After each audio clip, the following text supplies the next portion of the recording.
I still love her. When I was younger I was at my friend's house sledding. He had to leave with his family but I kept sledding. I lost control and ran over a baby pine tree they had planted earlier in the year. A tree they had planted in remembrance of my friend's grandma passing away that year. I had snapped the tree when I hit it. So I just stuck it in the snow and left. Weeks later and it warms up enough that the snow melts and the tree falls over. They were devastated when they discovered their tree was broken with no explanation how it happened. When I was a freshman and my stepmom was drinking at the time, she gave me a kiss on lips, full blown, just because she felt bad for all the way she treated me in middle school and got in a wreck while being drunk. Me being a little stupid, I let myself get carried away and made out with her for like a good 10 minutes. My dad popped in. Broke it off right before he actually saw it. Let's just say that was the first person I actually kissed. My sister and I were on holiday together recently and very drunk one night when we got back from the bar. Naturally we started drinking more because we were on holiday. She has the ice cube tray in her hand. Opens the window simultaneously and loses her focus and drops the tray 5 floors to the street, hitting a big guy square in the dome. He looks up and started screaming and shouting in Italian. I live in Rome so I understood he was calling us some bad names. We just closed the window and continued drinking while we could hear this man shouting he was going to come up there and rip our heads off. Please never find me in our scary Italian man. That I hate all my ducking friends for not inviting me anywhere and my cycles of sudden realization that nobody cares about me except for my family. Edit. Holy duck, this blew up. I have 3 real friends who I met in my early days of college. Since summer break started, I've seen them exactly twice. And not for lack of trying either. Every week, I'll shoot a group message, anyone free sometime this week? Wanna do something?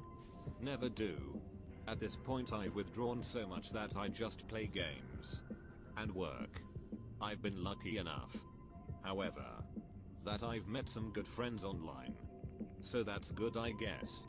It just sucks when people you've never really met are better friends than your supposed best buds. Sorry for the rant. Your post just made me feel like venting. Edit. Holy duck. This kinda blew up. I really appreciate the kind words and sympathies from all of you. In 5th grade I cheated on an exam. My buddy and I were the only 2 people in the grade who got this particular question correct. But I copied him. The worst part was he was considered dumb while I was at the top of the class. So the teacher was convinced that he copied me and he ended up getting suspended. I was too pussy to admit that I was the one who cheated, as my parents would have murdered me if I failed the test, and even worse if I got suspended. I saw my friend's nipple when I looked down her bra the other night whilst nursing her sunburnt shoulders and back. One night I woke up with my mind in a twist. My mom was in the hospital at the time. I had a crazy urge to call them and check on her. But I reasoned not to because I couldn't think of an excuse, so I fell back to sleep. 5 AM I get a call that they checked on her and she didn't have a pulse. I just think there was something I could have done that destroys me to even think about it. I had a friend in the grade below me that was very awkward and generally horrible with girls. One day my best friend and I decided to prank text him from my best friend's phone, as they didn't have each other's numbers, posing as a new girl. One that didn't exist. At school, he asked to see a picture of her face. So we snapped a photo of a girl's face on the cover of the nearest DVD. He completely fell for it. At this point we thought it was hilarious. So later we ended up sending him a picture that was really the crease of my elbow. He fell for it again. Sometimes his texts would get pretty raunchy, but thankfully he never tried to send any pictures. He began bragging at school about how he was hooking up with a transfer student and how they had sex all the time. Obviously, my best friend and I knew this was a lie, but we never called him out on it. Over Christmas break, his mother went through his phone and found all of his texts to this girl and grounded him for the entirety of his break. I felt horrible at this point and told my best friend that we needed to put an end to the prank, but that we needed to do it in a way that wouldn't humiliate him. I wanted to explain things to his mom, But she had a history of overreacting and we were afraid she may get law enforcement involved. We gradually stopped texting as much. And eventually the conversations halted altogether. For the next year, he continued to brag about all the nudes, BJS, and sex he was receiving from the imaginary girl. We've never told anyone about this, so none of our classmates know that he was utterly full of crap.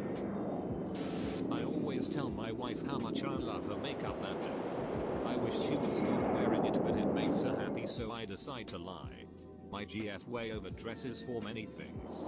I do my best to encourage more comfortable casual choices, but in the end, if that's what she wants to wear, it makes her happy and that's all I really want.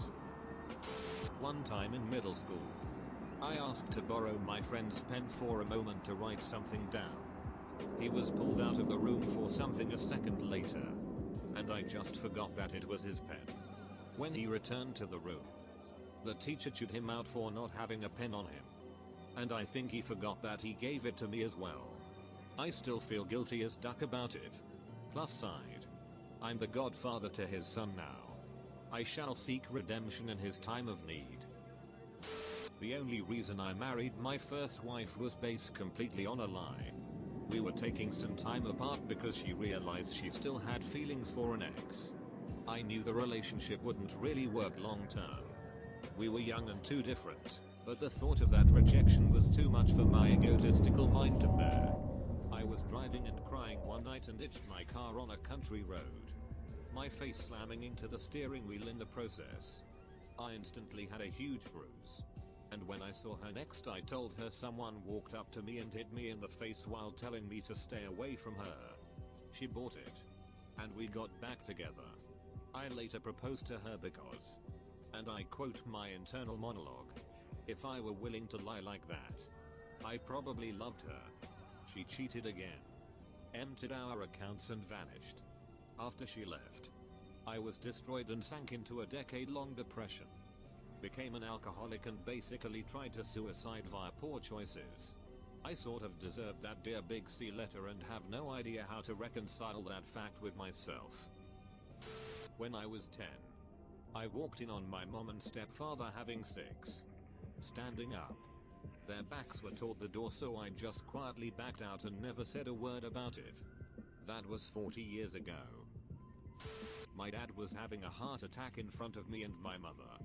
She yelled at me to go get help, but I froze in fear. He later died, which caused my mother to become addicted to prescription painkiller and then killed herself, while my brother also killed himself a year later. TL. Doctor, I ruined my family. When I was 4, I had a neighbor who was also about 3-4. My mom worked nights, so I would stay at my neighbors and hang out with their family. For about a year, once every week or so, I don't really remember, I would look her in a room, just the two of us. Force her to take off her clothes and touch and kiss her body. Keep in mind I was young and had no idea what I was doing or what sex was. Fast forward 20 years and my brother decides to look up our old family friends on Facebook. And the girl had recently overdosed on Drew Gus. And her family is now trying to help people with depression. I don't think I'm aggressive at all, but I try to distance myself from people because I don't want to hurt anyone. I'll probably think of myself as a horrible person forever. Only saying this cause throw away and I'm drunk. My dad cheated on my mum with her sister when I was born. My aunt moved in to help my mother with the newborn, that is, me. My mother told me while she was drunk at a dinner party. And started it all off with, you know. I know I sometimes sound like I hate you. But there's a reason. So, even though I love both of my parents, I secretly think they are both pretty awful excuses for human beings. My dad for obvious reasons. My mother for holding it all against me. Edit. I'm so sorry for the earlier ambiguity. My mother was the one who told me. I have never been allowed to meet my auntie. But never really knew why until my mother spilled the beans. Until then, I had been offered the excuse that it was because my mother didn't like my auntie's husband. Turns out my dad is the dickhead. In 7th grade, me and my friend Simon got the password for the admin accounts on our classroom's computer, and our teacher always came in late, so we would just change our grades whenever we got to class before him and the door was unlocked. I'm pretty sure this is what got me into a really good high school because I rarely did homework, but I usually knew the material. This will probably get known. When I was 17, I met this guy and became really good friends with him. We never dated or anything, but I fell head over heels in love. Every moment with him felt romantic. I was convinced he was the one. Life happened, and due to some geographic restrictions, going to separate directions for uni, and just random and important shit, we lost touch after about a year. I told myself that I would forget about him and get over it. It's been over 10 years. And in some ways, I still haven't. He pops into my mind after every breakup I go through. Occasionally I look him up on Facebook. I've tried contacting him several times and we engage in small talk, but it never goes any further than that. I'm now seeing someone who definitely wants to marry me, and I'm pretty much convinced that this other guy has positive memories of our friendship, but no further interest. I know that I need to stop fantasizing and focus on the person I have, but some small part of me is having trouble letting go of the dream of this guy. I've gotten to a point where I've basically resigned myself to the idea that I will never have him, but also that I will never really let go. I secretly think I may be crazy. I cheated on my history exam. In 4th grade, I stole my Uncle Max's toupee and I glued it on my face when I played Moses in my Hebrew school play. In 5th grade, I knocked my sister Edie down the stairs and I blamed it on the dog. When my mom sent me to summer camp for fat kids and then they served lunch, I got nuts and I picked out and they kicked me out. But the worst thing I ever did, I mixed a pot of fake puke at home and then I went to this movie theater, hid the puke in my jacket, climbed up to the balcony and then I made a noise like this, hua hua hua hua, and then I dumped it over the side, all over the people in the audience. This was horrible. All the people started getting sick and throwing up all over each other. I never felt so bad in my entire life. Gonna get married, but duck it. About 10 years ago I met my now wife and her 2-year-old daughter that was a product of a grape. After falling in love with her, I decided to adopt the little girl under the condition that we tell everyone that we had a one-night stand and I got her pregnant and she couldn't find me for 2 years. I don't like lying about paternity, but I like this little girl so much I couldn't even fathom the idea of her growing up and finding out how she came to be. Now my parents call me the family who wore and make jokes about it, and it completely pisses me off. But I love her and treat her like I treat my own son. As a bonus, the entire reason I married my wife was to adopt her daughter. We've been married for 8 years now and my daughter is now 12. She never questions it and I will never let anyone find out the truth. It could ruin my life. I've made it a point not to tell any friends I make or girls I begin to love since high school that I had a brother who died in a motorcycle accident when I was 15. There's no good way to bring it up. It only heals good notes. And with girls they feel like they can't come to me with problems because generally it isn't as bad as losing a brother. Opening yourself up can make dealing with things a lot easier. But in my experience, if things don't work out, the fall makes relearning to be self-sufficient and coping absolute torture. That I'm actually really ducking miserable. I really dislike the rest of the family save grandma and aunt. Every day I want to just disappear and there is no one I genuinely love. I don't even know what it feels like to love. And I don't know why. I don't know what I want to do in life and would love to have never been to college. I really just want friends, but I'm a depressed who's limited and is too scared to do anything to change it. I can't tell anyone about this because everyone says just to go out and meet people or get help. No car. No buses here. Nowhere to meet people. And a social wreck. We can't afford help. And it just tells me to never tell my mom. The one person I should tell because she'll either say I'm overreacting or feel like she failed as a mother. Edit 1. Thanks for offers guys and gals. Sad to say talking doesn't help me anymore. I used to talk about problems but it never made me feel better or actually changed things. My mother is working but has kids. She's psychologically traumatized due to having married. Extremely conservative parents that stigmatized anything sexual to a weird degree. She was kind of like this with me too, but I broke the barrier she tried to impose on me. She went through IVF with my father to have me and my siblings. I know this because my aunt told me. I knew I was an IVF baby, but my parents gave me a nonsensical health reason as to why. My aunt told me when my mother got married she was fretting over having sex for the first time and she was holding it off for ages. But it just never happened, and several years into marriage they wanted kids. It possibly means my father is a virgin too, as they got married extremely young and dated nobody previous to each other. My father would have had to have cheated on my mother to not be a virgin. Which doesn't seem like something he would do. He's a very loyal person and follows his personal moral code very strictly. I always remember him like this. I think I might be the only person in the world other than biblical Jesus to be in this situation. At first I didn't believe my aunt, but then I realized it connected all the dots about everything I knew about my parents. I don't think I'll reveal this about them to anyone for their own sake. Even when they are dead.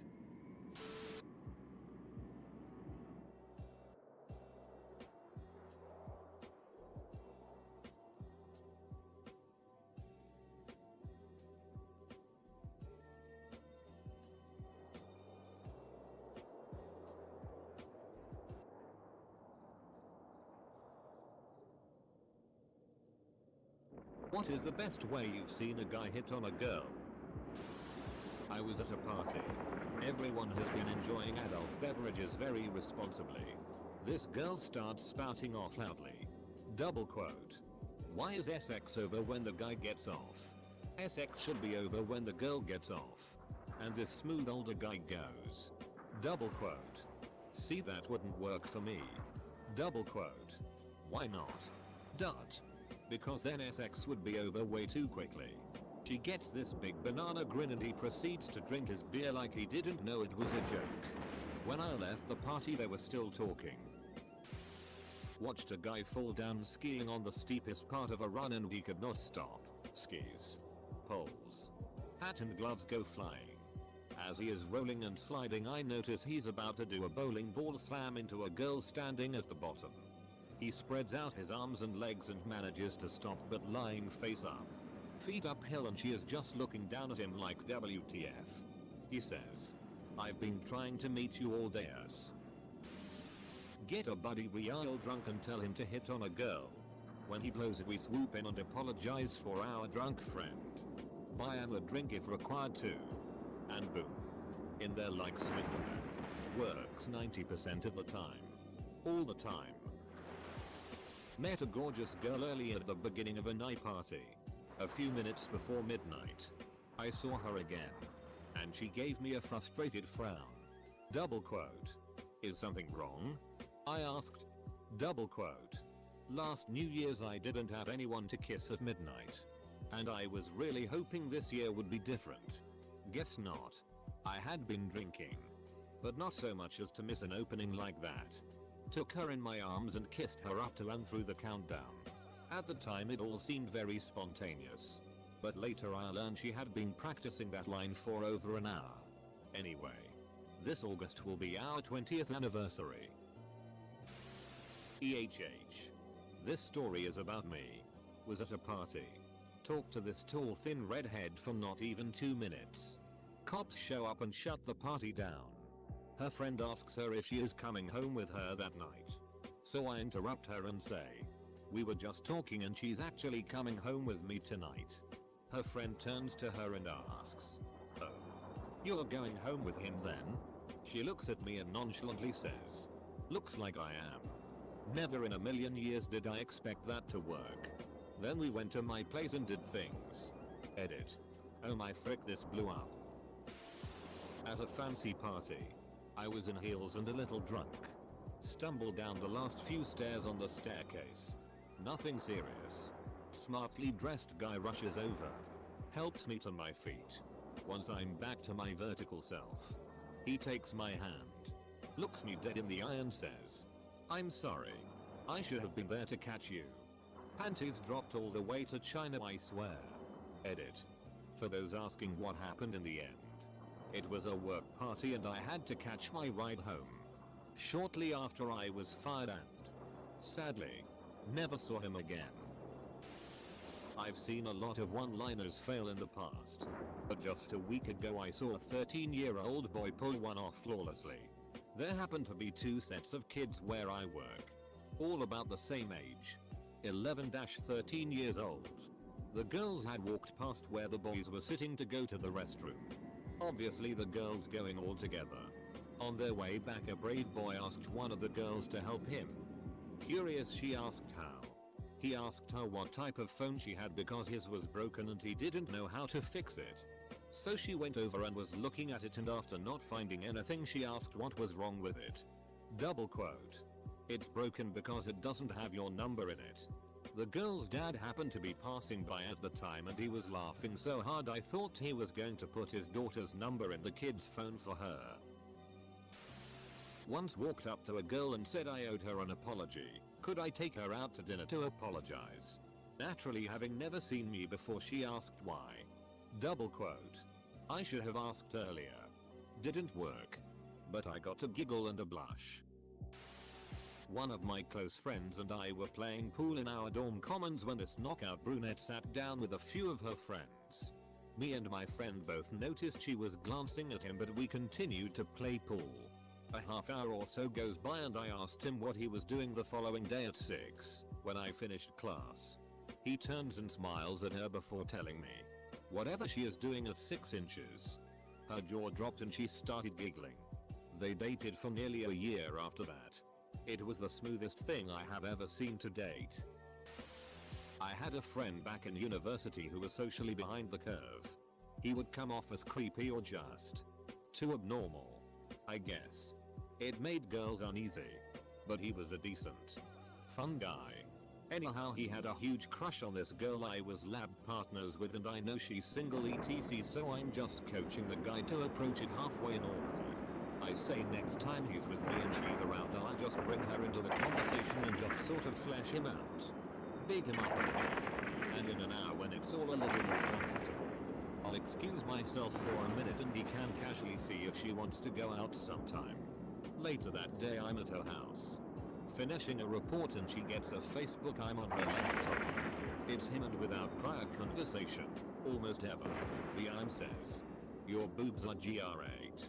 Dot. It didn't work this time.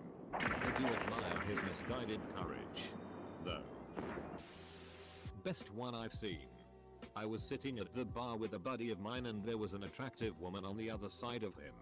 He says, double quote, "Watch this," and proceeds to turn to face her and introduce himself. They shake hands and when their hands touched, he grabs her hand and say, double quote, "Hey, you have such small hands. My DCK is going to look huge."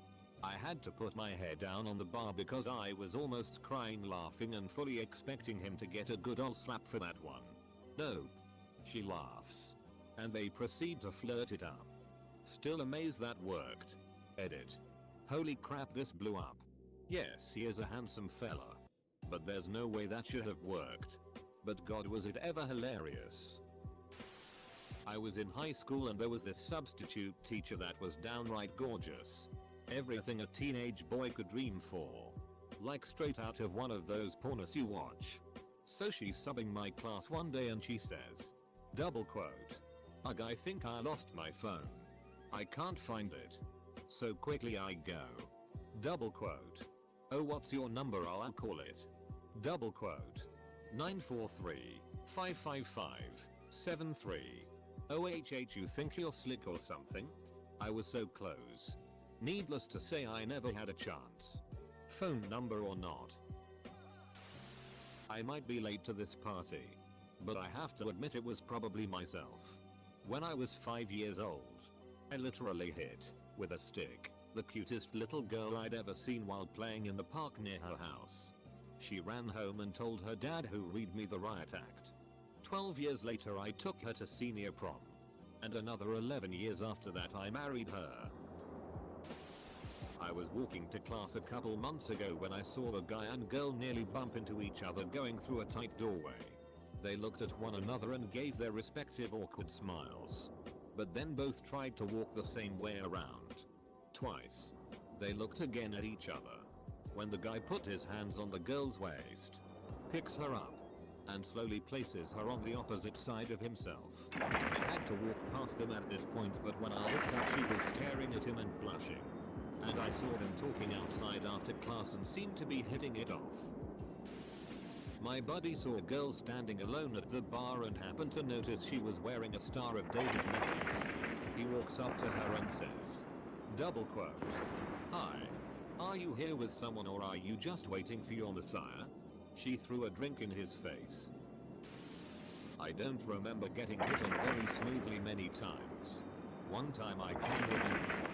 This college guy walked up to me trying to get me to help a fundraiser or something, and after the conversation he said, double quote, "Hey, one more thing. Has anyone told you what's wrong with you today?" No. Double quote. Good, because it's not a damn thing. It really made me smile. I don't know if this is the best way per se, but I definitely had something random and very cool happen to me at a bar. Simply put, I was standing next to this really cute girl. I don't know if he saw her checking me out or something, but this guy comes up to us, makes eye contact with her, points at me and goes, double quote, "Man, that's a really cool blazer, don't you think?" She gives me a once over and agrees. He gets his drink from the bar and leaves without saying another word. Instant attraction. Dancing and hooking up happen. Thank you, random awesome women wherever you are. I never got the chance to say that. My buddy Will is the master of hitting on girls. This is a story from his college days. He's an eccentric person, and always made paper flowers out of the napkins in our university cafeteria. For over a year, he hid these flowers around our residency hall, and the notorious Rose Kid was born. People talked about the roses around school, and he always hid them in weirder places. The cafeteria women would wear them in their hair, and they adorned the front desk. I shit you not. Multiple girls began collecting entire bouquets of them. Come the next year, my buddy has a lot more confidence, and he starts initiating a lot of conversations with potential lady friends. Frequently, he would go up to random girls and hand them flowers to initiate conversations. One time, we were on the city bus doing the crossword, and he saw a cute girl in front of him. She had a bag of groceries and was looking the other way. He tossed the flower into her groceries and she didn't notice. Minutes later, he dropped his paper onto her bag, and she looked over and up at him. He apologizes, leans over to grab it, and says, "Huh, where'd you get that flower?" He talked to her the rest of the 20-minute bus ride as I sat there on my phone.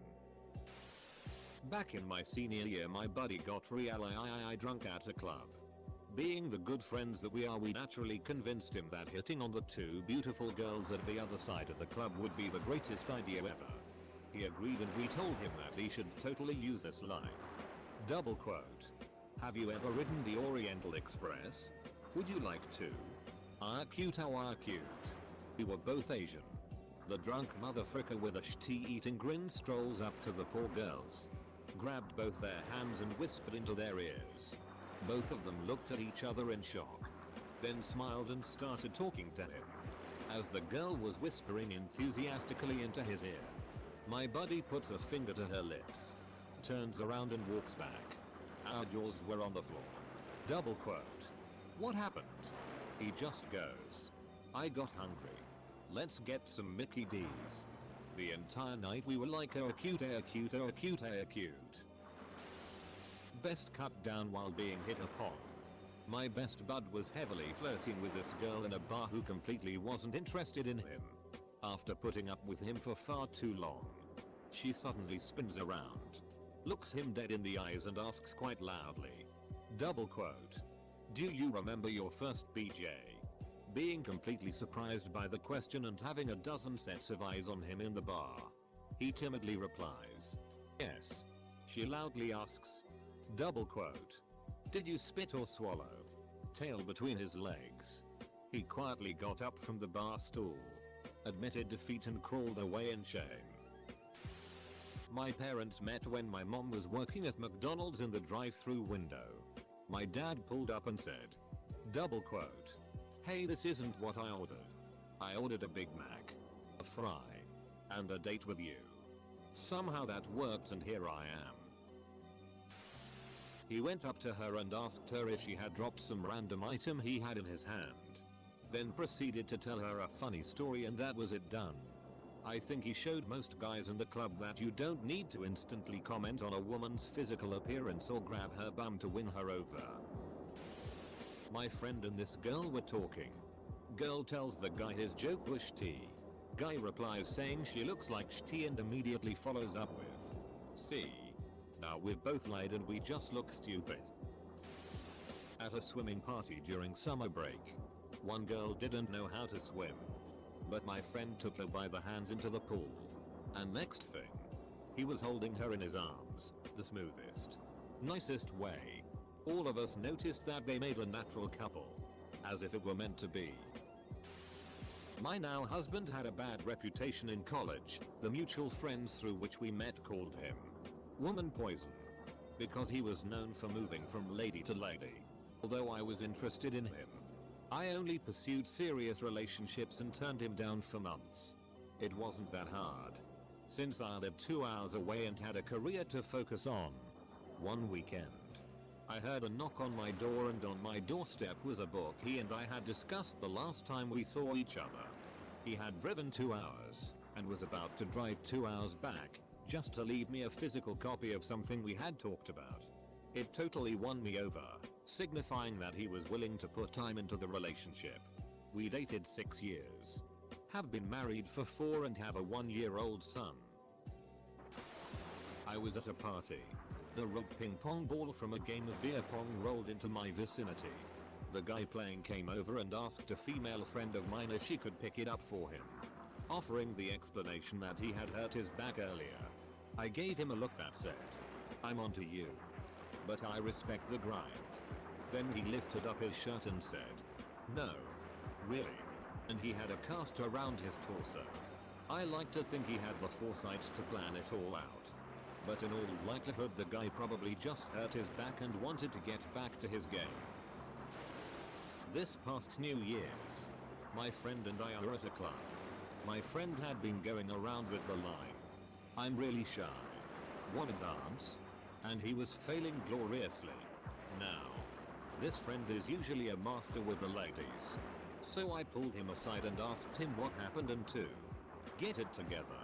He did. Earlier, we had been talking to some nice young women, one of whom my friend thought was particularly cute. But, by this point she was hitting it off with another guy. So my friend marches on over and says to the other guy, "Hold my drink. I'm gonna show you how a real man treats a lady." He hands this guy his drink, turns to the girl, takes both her hands, and brings her to the dance floor. The look of befuddlement on the guy's face was priceless. 10 minutes later, my friend was making out with the girl on the dance floor. The guy was still standing to the side, jaw dropped, holding his drink.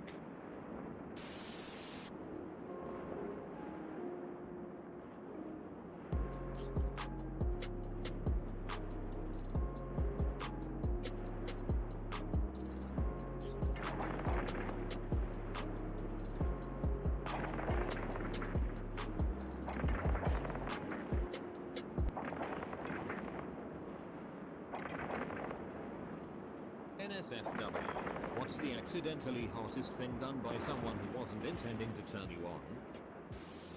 I went on a date last night with a girl that I have known for a while.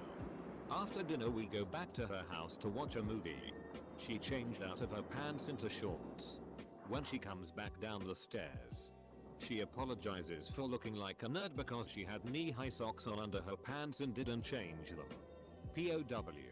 Right in the fetish. I cut my finger on a beer bottle at a party. This girl casually walks by, stops and sucks the end of my finger, without saying anything, walks away. That happened 25 years ago and I still think about her all the time. Waitress spilled water on my lap and dabbed my shorts with a towel for a good 30 seconds. She got a good tip that night. Final year of uni. Doing a group project presentation. One of our group members was this really cool, pretty Swedish exchange student. We were sitting on the sidelines as one of our other group members was presenting. She leans over and starts whispering Swedish things in my ear. Holy shit. I turned to look at her and she blushes and giggled and apologized, saying she got the wrong language. We had a lot of Swedish students in the course, so they spoke it often among themselves. She then repeats herself in English. But I wasn't listening because I was too focused on the fact that I was about to stand up in front of a panel of industry professionals with a semi. My wife doesn't understand how much I like when she runs her hands through my hair. I'm a sucker for accents. Had a British girl come into my work for a few days in a row and every time she spoke I melted. I swear. If she had told me to go with her on a killing spree, I'd have gone. My wife knew she was wearing a blazer the next day for a meeting, but couldn't decide what skirt. So she was going back and forth to the closet for different skirts to see in the mirror, but the whole time only wearing the blazer and panties. SDS combination ever. I have a co-worker whom I usually spend breaks with smoking.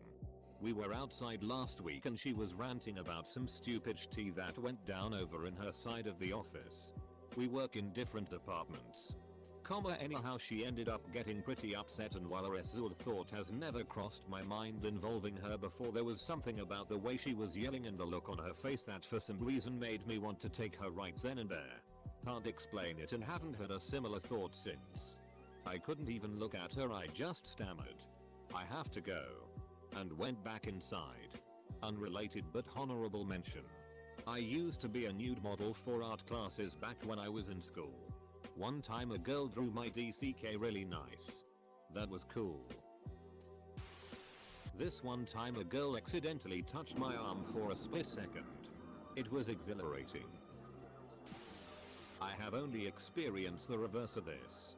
Guy I dated in college was joking around with me in his dorm room. Stole my room key and put it in his pocket. I think it was a haha now you have to stay the night joke. This was years ago. We got distracted and I wound up staying a bit longer. And I guess he forgot about it. So when I finally went to leave, he stood to see me out. And I said, "You have something I need," and slipped my hand into his pocket. Took my key back and held it up with a smirk. His stunned reaction is permanently etched in my brain.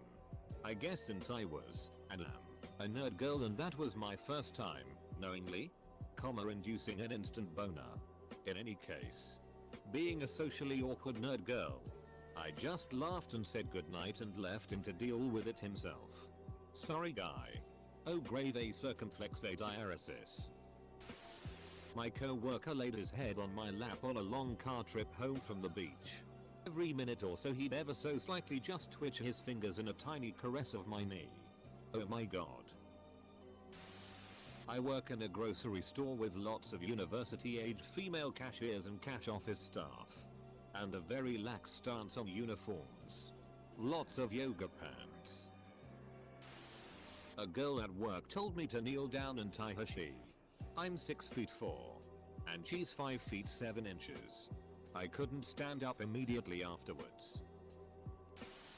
There was a guy I knew liked me, but had no experience with women and was as much terrified of me as he was interested. I hugged him, and he was so ungodly, obviously nervous. His hands were shaking and I could practically feel his panicked heartbeat. And the Vagina says, "Yes, this is good to me." An old high school friend had a little sister who loved chopping wood, lumber, not boners.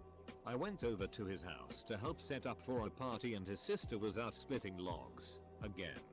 The lumber, not boners.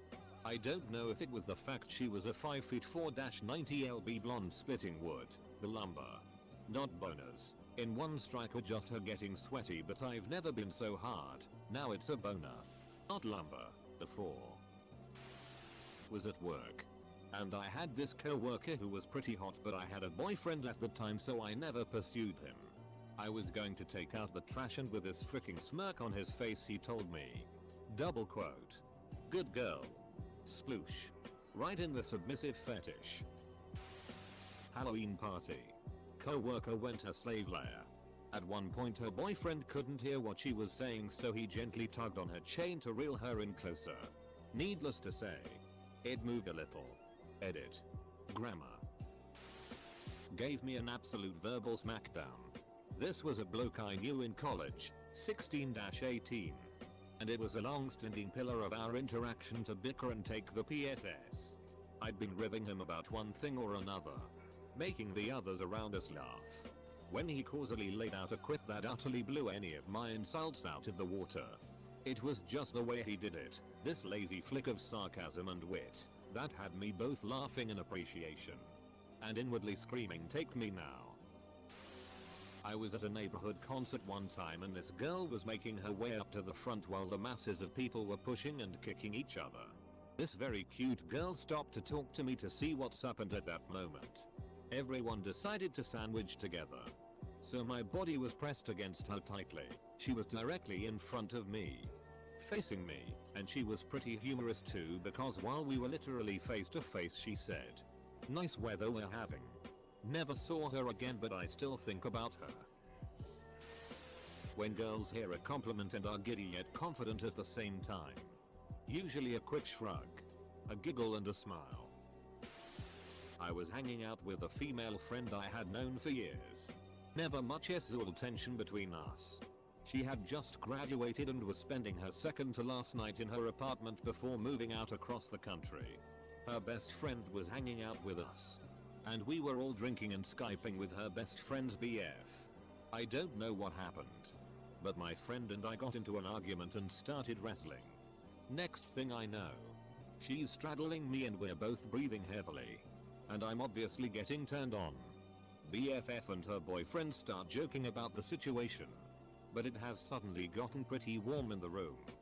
BFF took her cue and left. And that's the night that I learned my good friend squirts like a blasto eyes. 10/10. Would recommend. One time I was drinking with one of my best friends, and prior to this there had never ever been anything sexual between us. I wasn't even attracted to him. He was pretty awkward, slightly chubby, and on top of it, a good handful of inches shorter than me. He ends up giving me a back rub. I end up making moans of pleasure, because it was a really good back rub. One thing led to another. In the morning I was like, WTF just happened? Because like I said, never had any sexual feelings towards him. This began a very wild sexual platonic relationship with my best friend that lasted about a year. Hands down the best and kinkiest sex I've had to date. Always accept the back rub. Folks, oh god. Wait until I tell him that he gave me my highest rated comment on top of that. About 12 years ago I lived in Utah. A good friend was a rather plain looking, very religious, very repressed Mormon housewife. She came to a Halloween carnival at my kid's school dressed as a witch. It wasn't intended to be a SI witch costume, but it was low cut. That in conjunction with the dramatic witch makeup made her hot as hell. It was very jarring to see someone I had never given a second thought dressed that way. I wanted her so bad. I played it cool and tried to not let it show, but never saw her the same again. I was walking to lunch from my office and this incredibly beautiful woman, classy as hell, a really nice, tastefully short and airy dress, was jaywalking across the street. A car turned right from the intersection and has to stop while she crossed, and the guy decided to honk at her. She stopped dead in front of this guy's car and fricking spit on the hood. Seeing a beautiful, classy woman get so aggressive and disgusting really did it for me. So like, this is super weird, but it's happened with my guy best friend, classmates, even my manager at work. You know when guys have the quiff and it's like slightly gelled so it stays somewhat in place? Okay, so when a guy is working super hard or is really passionate or into whatever he is doing and like a few pieces of hair from the quiff likely falls into their face, That is the hottest thing ever, and if I witness that moment I swear I instantly fall in love. Kinda the reverse for me. In a couple of my classes I would braid the hair of whichever girl was sitting in front of me. I made sure to ask that they were cool with it first. Turns out, after the first couple times of me doing this, that there was a little group that always talked about getting their hair braided, and they would have little arguments to find out who got to sit in front of me. Kinda cool, I guess. I mean, I just like braiding hair. I was on spring break a few years ago, staying in this hostel with groups of travelers from all over the world. And one night, as a group of us were sitting on the patio drinking and chatting about stuff, this hot dude from, I think, Australia, maybe, laughed at something his friend said, and I realized he had the deepest, chocolatist voice I had ever heard. Bam. Right to the clit. Was at a pool party, and a guy with some great abs held onto the edge of the pool to lift himself out. The water ran down his chiseled arms when he came out of the pool. And that's how I found out I'm bisexual. In 7th grade, I had a crush on a girl that was very hostile towards everyone. And just all around difficult to get along with. She would frequently hit, slap, punch, scream at, and otherwise harm me and other people. Turns out that since that point, I like being dominated by women. I like when they're in control and use me for their pleasure and their own benefit. Or tease me. Or delay my gratification. I told her this. We were and still are really close. So a conversation like this isn't unusual. And she said, "Oh. Really? Well, I have the opposite problem." And she winked.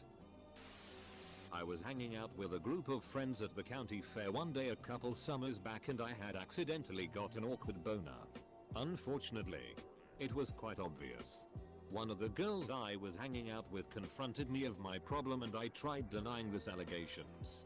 She then grabbed my crotch to prove me wrong. I'm not sure if she was trying to turn me on by this, but it totally worked. The awkward erection did not go away. My husband's glasses. We have both worn contacts for most of our lives. And when we've bought glasses, it's always been the cheapest pair. Since we don't wear them often enough to care, plus, you know, poor, we finally bought ourselves new glasses. And I swear my husband has never been S-tier. He cut his naturally curly hair short. And with the glasses, he looks like Clark Kent. I'm totally digging the look. The first time my GF came over to my apartment, she picked up one of my bayonets I had sitting next to my desk. She correctly identified it and the era it came from. Then she asked to see the rest of my collection. They seem weird, but that was insanely hot to me.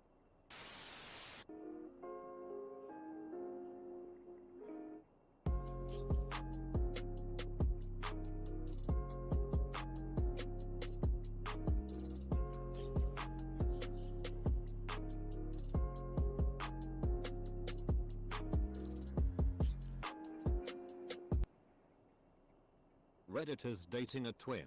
What's it like? Do you find yourself attracted to the twin in the same way?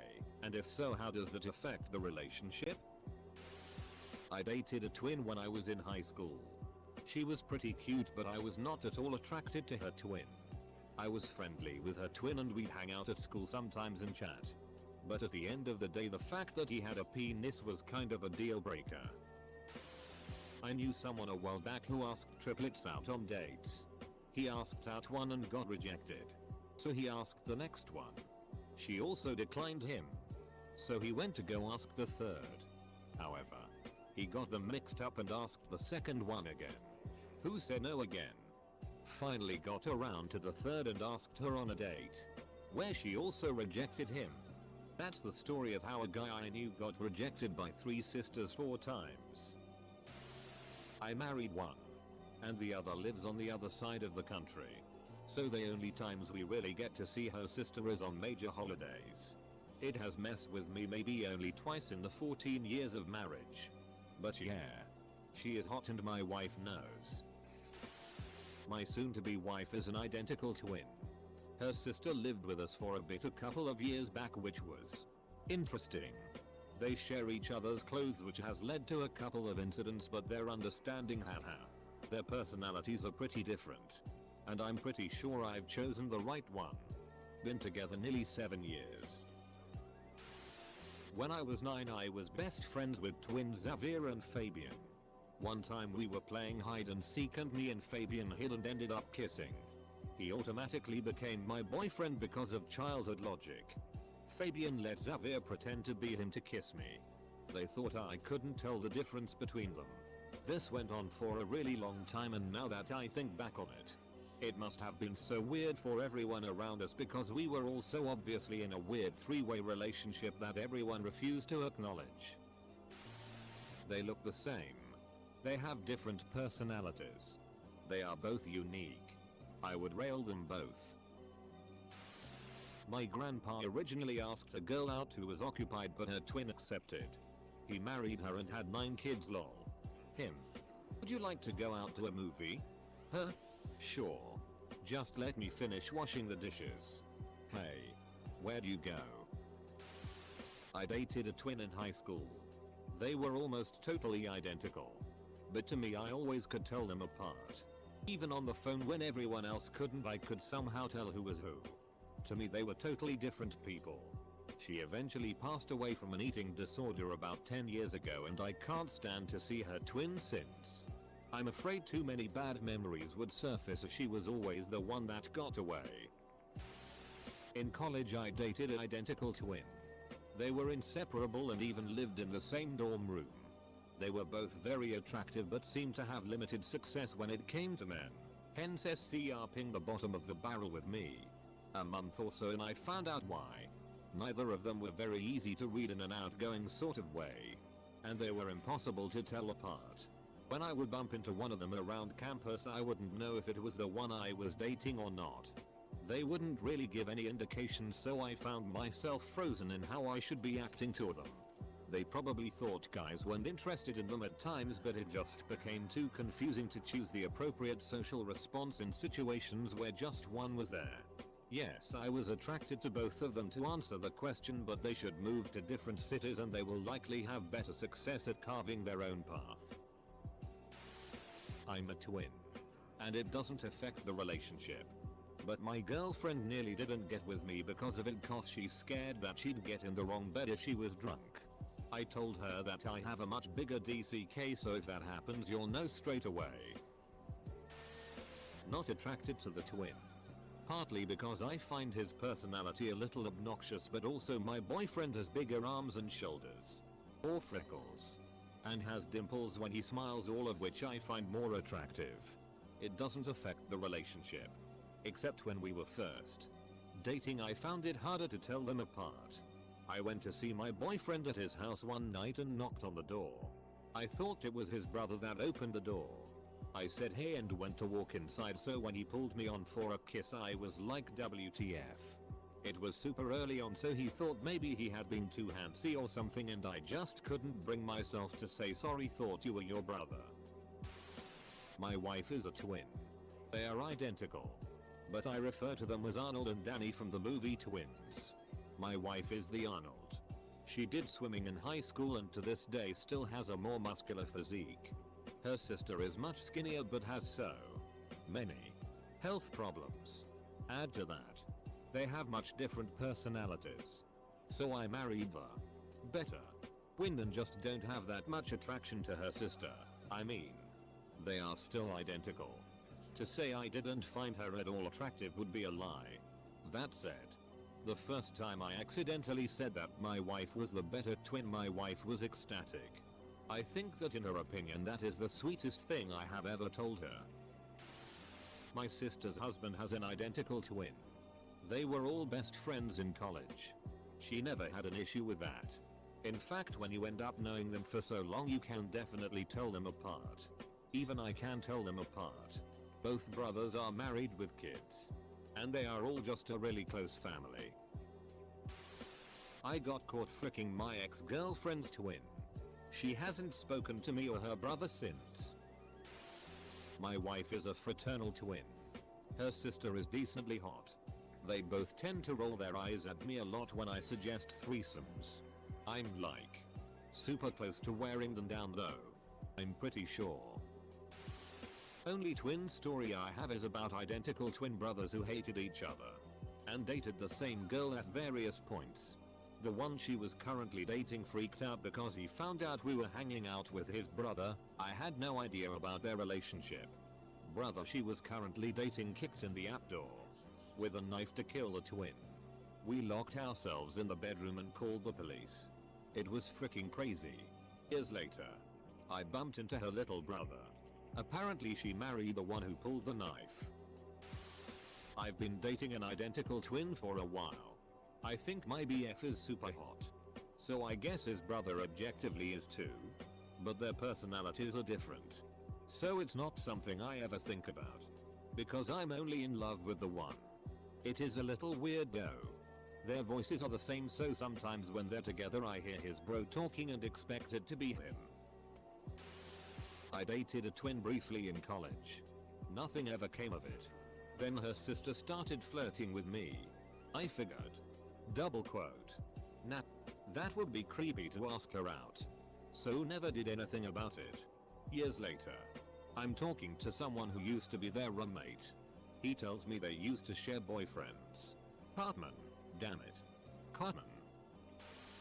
Hello. Not dating a twin. But I'm a triplet. So I watch this all happen to my sisters.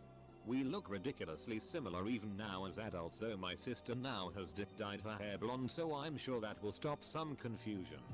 Sister number 1 is still dating her high school boyfriend. He is dumb as a rock and still can't tell he's attempting to kiss me. Sister number 2 and not his GF.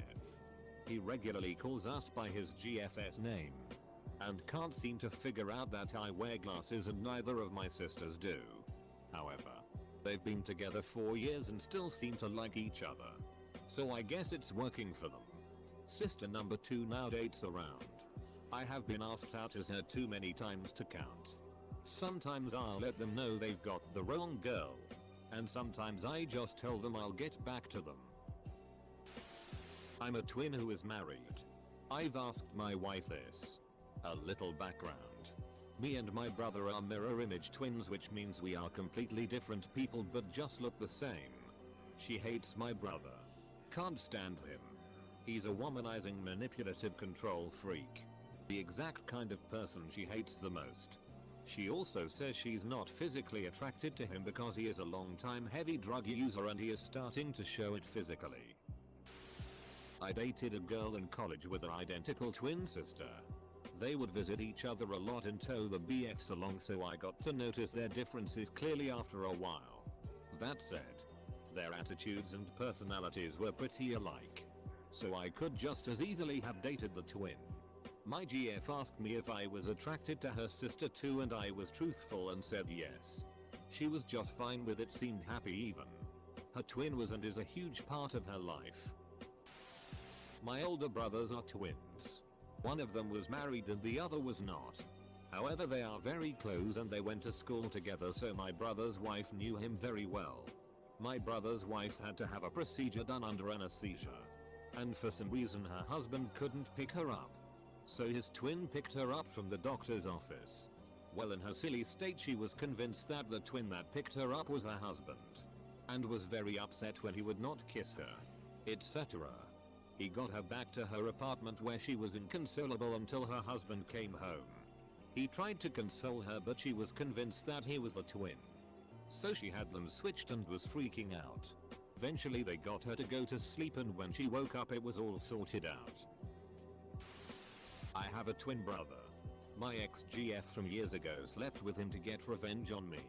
Honestly, I was more happy for my twin to finally get laid than I was pissed at her.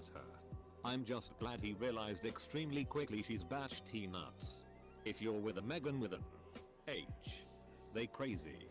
Wise words of Drake and Josh. Had a SZL relationship with a girl who had a twin. They're both beautiful. The thought of a three-way never leaves your mind, but it's such a tasteless thing to ask. I copyright a ring feel like. I've had some exposure to twins as a former romantic interest was an identical twin.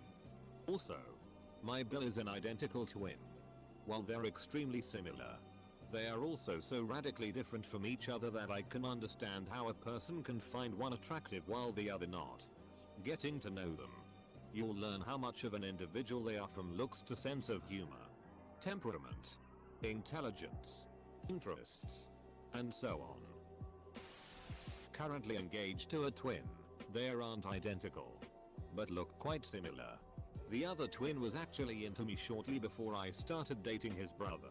I used to think they were both pretty handsome guys, but as I started dating one of them and getting to know the other one better, mine became infinitely more attractive. He's smart, considerate, and thinks before he speaks. His brother has a big heart, but has zero common sense and doesn't know when to keep his mouth shut. Not cute.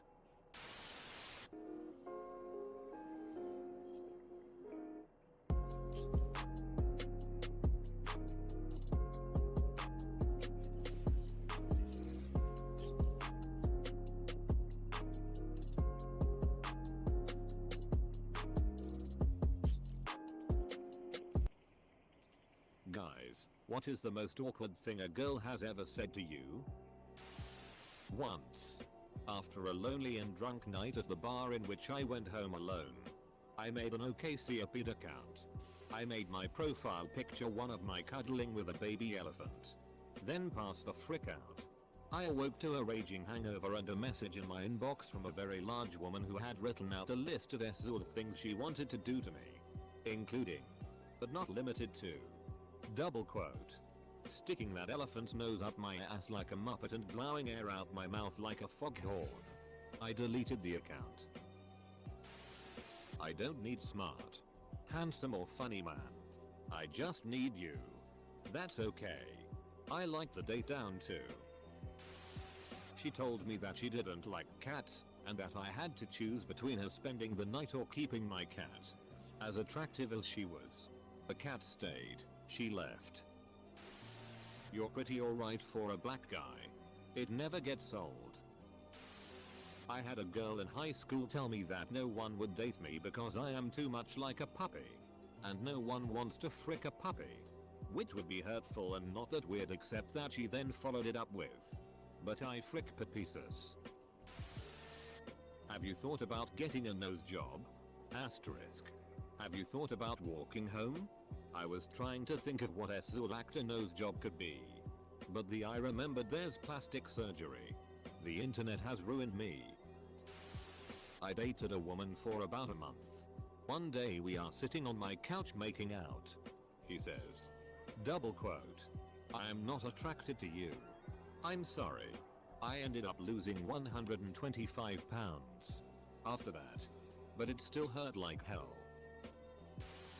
I was sitting alone at a bar around 10 PM on a Wednesday night. About one drink in, a drunk soccer mom sat down next to me and blurted out, double quote, I'm old enough to be your mom. Are you single? She must have been mid-40s. I was 24. So would you stir but thinking about me? I was 16 and this was the first time I'd met her. Didn't want to be rude, so I said, don't know. But I wouldn't. Editorial. Well, my inbox blew up and I'm not sure how to react to such negative reaction of one of my other replies in this comment chain. But Merry Christmas everyone. I still don't understand it. She was drunk. I was drunk. We just met. We flirted. We were on a friend's front porch, waiting for that friend to come back with food. We kept flirting, but neither one of us made a move. We were also getting hungrier and wondering what kind of food our friend would bring back. We hoped for pizza and salad from this trendy pizza place nearby. Somehow, the two desires, hunger and flirting, got crisscrossed in her head. She turned towards me, leaned close, gazed into my eyes, and in a seductive voice said, double quote, if I was salad, how hard would you pay me? Stop staring at me. Every girl I try to hook up with. I got a little drunk at the bar while talking with a woman I had just met. One thing led to another and we were back at my place bumping uglies. Everything was going fine until she said, I don't believe in soulmates, but I do believe there is one DCK made for one PSSY and yours is made for mine. Followed by, please be real. Is this happening? Please be happening. I hope this is real. Needless to say, that freaked me out. Edit. I failed to mention while walking to my apartment, she said, "You don't know I'm not a murderer," and proceeded to fake push me in front of a Jeep. My DCK brain was working much harder than my logic brain after that. While on a Tinder date, the girl asked me what her name was. My mind completely blanked. I managed to play it off as a joke for a few minutes and then check Tinder and remind myself of her name. I've never felt so uncomfortable in my life. Edit. Typo. Nothing. When I asked my wife to marry me, she froze for a few minutes. Eventually cried and said yes, but that silence lasted years in my head. I was in college at a party. I started a conversation with this girl and after 5 minutes she said, "You're a guy I would marry. Not date in college." Thanks, I guess. Just yesterday, a girl leaned in to kiss me and as she leaned in for it, she said, "So how is Nan?" I just started laughing right in her face. I couldn't help it. Thankfully she laughed at it too. A couple of hours later, I leaned in to kiss her and in the huskiest voice I could manage said, "Nan is really great." Can I touch it? No shitty, that's why it's out. I would prefer you did, yes. My friend, which I had a huge crush which he didn't know about, randomly said, "You're a nice guy, but you're not tall enough." My confidence dropped. No idea why rejecting someone because of their height is considered okay while rejecting someone because their fat is shallow. Especially because you can't change your height, but you can change your weight. I was 19, she was 35. After sex she asks me if I would do it again but not use a condom. She said I didn't have to be in their life if I didn't want to. She just wanted a baby. Your fly's down. You need help fixing that? On the bus. Well, she didn't say anything. Exactly. The most awkward moment I ever experienced with a girl, though, was at church. I was around 12, maybe 13. The preacher's daughter was in my Sunday school class and was insanely hot. She also went to my school, and to say I had a crush on this girl is an understatement. I was borderline obsessed. And yet, I'd never spoken a word to her.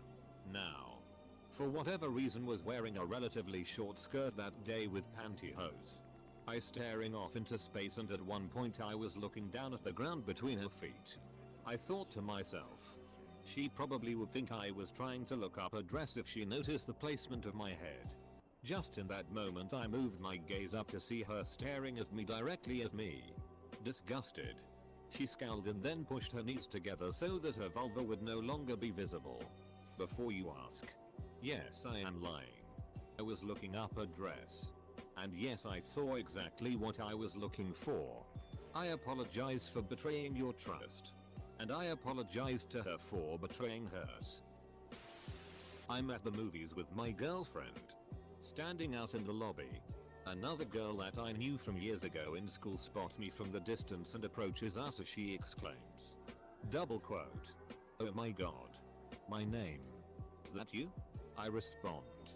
Double quote. Yep. Hi, her name. Double quote.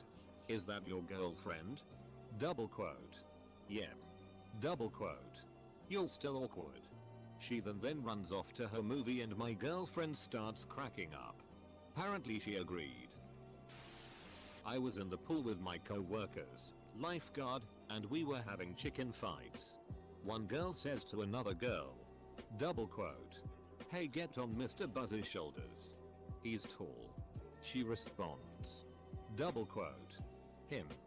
Ha ha ha ha." And they played without me. IDKY, she laughed. But I was very hurt. I was with a girl once and we were about to get it on in her room when she starts giving me a hand job. It was pretty bad. She had the whole death grip going on, so I told her to stop cause it hurt.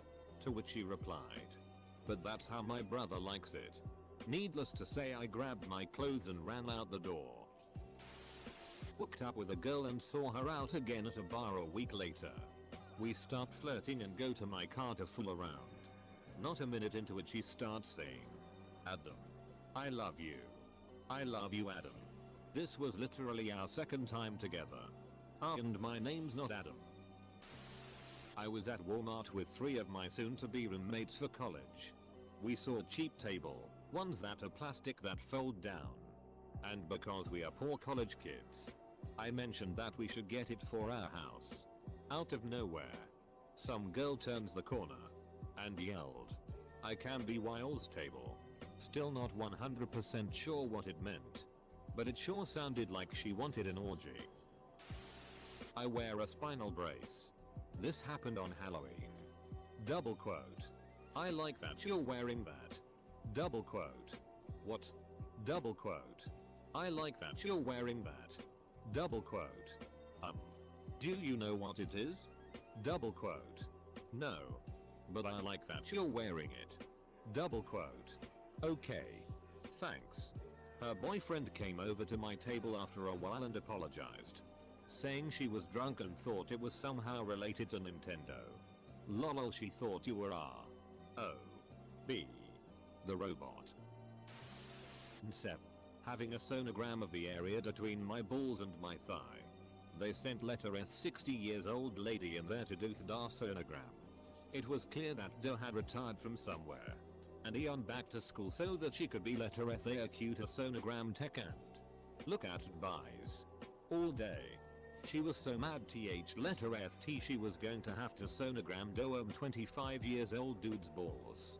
As doe she walked in the room she letter FD a scowl on her face. And when doe opened my chart to see what was going on, she was immediately upset. Day was trying to rub that petroleum conduction jelly between my balls and thigh without actually touching or moving anything. Day-o. I politely moved my CCK out letter F away like any gentleman would do letter F yen. And she got all flustered and doe-hearted. Don't touch it. As if I were masturbating or somehow getting pleasure out of the experience. I've never been so mad and embarrassed at the same time. For the first time in all my years on Reddit, I finally have the best possible response for an Ask Reddit thread. During college I was invited to my friend's room to drink with her and her new roommate. After a few shots we started playing this game. FU. With some cards. The roommate kept hitting me with a frick subliminary. So it was obvious what was about to transpire. My friend left her room and we immediately get down to business. After around 5 thrusts she goes, "Stop, stop, stop." I was worried and replied, "What? I will remember this till the day I die." She replies, "You're a Republican, right? Because I can't have sex with any liberals." I looked her straight in the eye and said, "I freaking love Ronald Reagan." A bit late but anyway. I slept with a girl and after I pulled out, I was fairly pissed so didn't wrap up, and explained to her I didn't want to risk getting he pregnant. He said, and I quote, double quote, "Oh don't worry. I was up-head a few weeks ago so I can't get pregnant anyway." I had no idea what to say. During sex with a one-night stand. You look like a serial killer when you make that face. Followed by, "Oh come on. Don't let that turn you off." In an elevator with my friend. We're both college dudes, and on our way to the 4th floor. The elevator opens on the 2nd floor and 3 girls get in. One of them says, "Oh boy. Alone with 3 hot girls with nowhere to go? Bet this is a dream come true for you guys." Classic thirsty freshman girls. I was at a bar. Seated. When this semi-cute hipster girl walks up and takes a seat on my lap. Puts her arms around my neck. And asks, double quote, "Are you Jewish?" Double quote, "No." Double quote, "Oh. Because I like your nose. I have kind of a big honker." But this wasn't the only time it's drawn attention. A drunken older woman once told me I had such a cute nose that she wanted to suck on it. I was 13 and it was the time of year for a physical. Always embarrassing. but you grit your teeth and bear with it. The doctor was a normal looking doctor, and older man. No big deal. Pants are about to drop and he asks. Double quote. Do you mind if our intern assists? My position was too compromised for me offer any response beyond a nod of agreement. So I agree. In walks a gorgeous 24-year-old blonde girl who then proceeds to check me for hernias while I desperately try, in vain, to hold back an erection. Then she spoke. Double quote. Everything seems normal. I was dating a girl for a few weeks. At first she asked if I was comfortable with her in the room while I was peeing. Of course I didn't care. Then she wanted to actually watch me pee and stare at me to see how I reacted. NBD. A few weeks after that she said she wanted to be in the bathroom while I tea. We were only dating for a little over a month at this point. I once dated a girl with kids for about a year. She was crazy as hell but I overlooked a lot because the sex was freaking amazing. When I went to break everything off with her the first thing out of her mouth was. Double quote. If I got rid of the kids do you think we could work things out? Edit. Spelling. Hey handsome. Now that I was fired I can sexually harass you. A 34-year-old woman, I was 20 at the time, who consistently hit on me and made sexual advances to me until I reported her. She was fired for other reasons. Apparently, I was and still am happily engaged so there was zero chance of that happening. He came back in the office to visit and said that I disappeared into the locked security area of the building. First date with an extremely attractive tiny blonde girl. Date goes very well. We end up parked in her car at the beachfront having a fairly deep and complex conversation. She proceeds to tell me, out of nowhere, that she likes to be punched in the face. P said on and hung from the ceiling with chains. I have to say I strongly considered it before I noped the frick out. She really was violently pretty. She was trying to be nice and told me I'd make a nice backup if her first few choices don't work out. She couldn't wrap her dumb little head around why that wasn't a compliment. My brother's ex-wife propositioned me to get tipsy and frick. This was while their divorce was pending. I declined. Just as I penetrated this girl during sex. Double quote. Oh my god. I can feel it. I can feel your energy. It's filling the room. My thoughts. Double quote. WTF am I getting myself into? I gotta get out of here. It was one of the most interesting sexual experiences of my life. Not bad. Just really interesting. I had this girlfriend that confessed her feelings for me. And then I asked her why. She replied. Double quote. Maybe. I just have a crappy taste. I heard you have a great DCK but don't know how to use it. From a friend of the girl I just lost my virginity to. Yo, I'm not even sure I was a 2-pump chump. Jokes on her, I'm up to 4 pumps now. My ex-girlfriend. During sex. She would always push me away and tell me stop. Then she would continue to say what the frick, don't stop, you are supposed to grab me. Choke me and keep going. Double quote. I want you to pay me. She says. I respond with. Double quote. But what if at some point you don't want me to pay you and I actually pay you? I am not taking that chance. I ended up getting drunk and choking her and really not letting her push me off as I was close to getting off. Then she got all upset cause she really wanted me to stop. I was like, what the frick? You make sex some confusing game of chess. Frick off, and I left. 2 stories. 1. Met her that night at a bar and right after we start kissing for the first time she pulls out and asks. Double quote. So. Are we dating now? 2. Friend told me about this one. He had been dating this girl for some time and they were about to hook up for the first time. During foreplay, she looks at him dead in the eyes and brags. Double quote. I love how no matter how many guys I frick, my PSSY still stays tight. I had a girl break up with me and tell me. Double quote. I can't take you serious anymore. After I thought it was weird, she really thought her cats talked to her. Yes. Cats have feelings. Cats have emotions. No. They do not talk. In the 12th grade I managed to get one of the hotter girls in my grade to come over when my parents were out of town. Naturally I was hoping to get it in. Anyways, we had been hanging out for about an hour when she said she was hungry, so I showed her the contents of my fridge.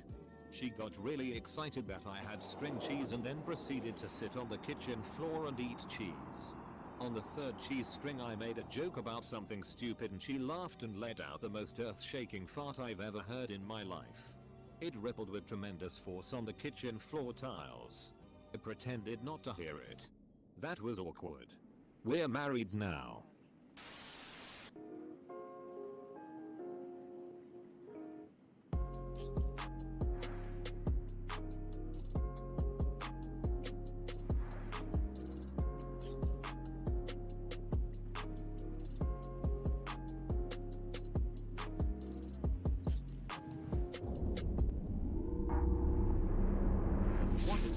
Experience of waking up after a one-night stand.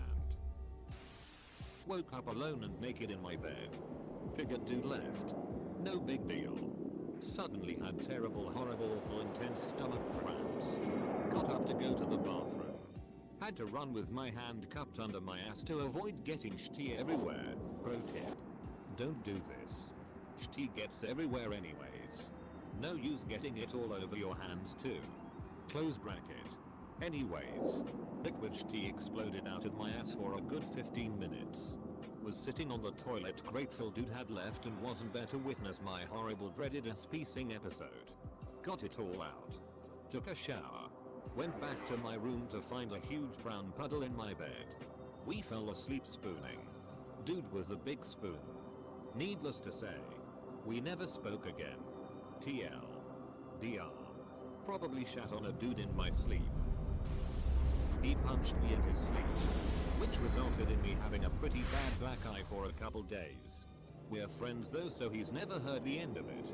I always give for your information and apology ahead of time due to how violent I am in my sleep for any potential cuddle buddy. I try to not fall asleep as Big Spoon. We spent the night together at a party. We woke up reminiscing of the night before.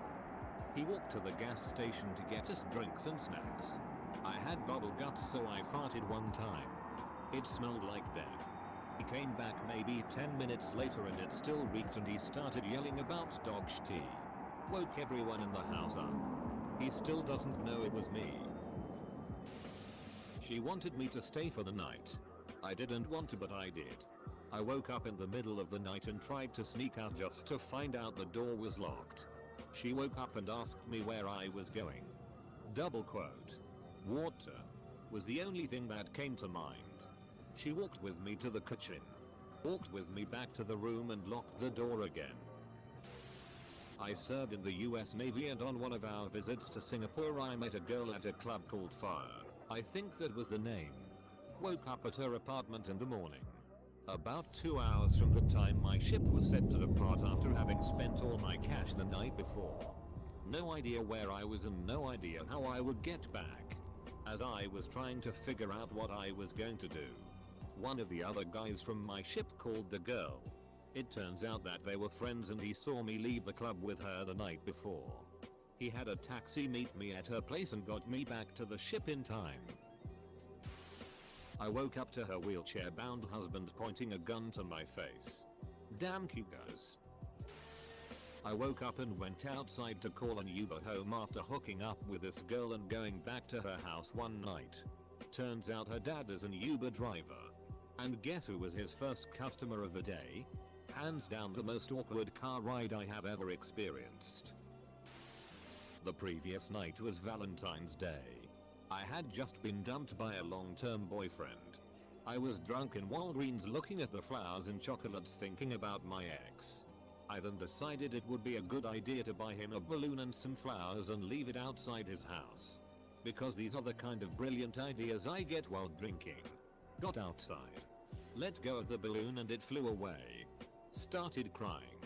Some dude in his car asked me what was wrong. Woke up next morning. He started telling me about how he was trying to be a rapper. Made me listen to some really bad stuff he had wrote. I had to get out. Get up to leave.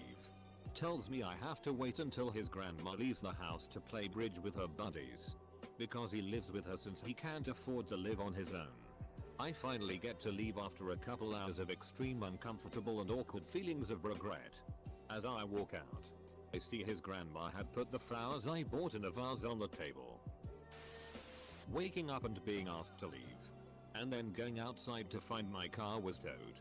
Then having to go back inside and wait. Woke up next to my one night stand. She had pee-ed the bed. There were a total of 9 people in the house, only the 2 homeowners knew each other. Everyone else were total strangers. Come to find out I'm in a different state, which to be fair is only like 2 hours away from where I live. I had to sit around in PSS soaked clothes with a bunch of strangers while my friend came and picked me up. He made me put on a trash bag in his car, lol. Her 1-year-old son crawled in bed and woke me up. He thought I was his daddy. For some odd reason I didn't mind it. Came home with a girl from the bar. We were both trashed. Had sex. Her dog watched. She vomited on me while performing oral sex. Cleaned up as best as I could before passing out. Woke up in the morning to her mom attempting to come in. Asking who was in her room. She said, "No one. Go away." Before telling me that I couldn't leave until her parents left for work. No way in hell I was staying for 2 hours with puke DCK. I climbed out her window on the 2nd floor and jumped off of the roof. Stuck the landing and jogged away down the street. Into a cul-de-sac.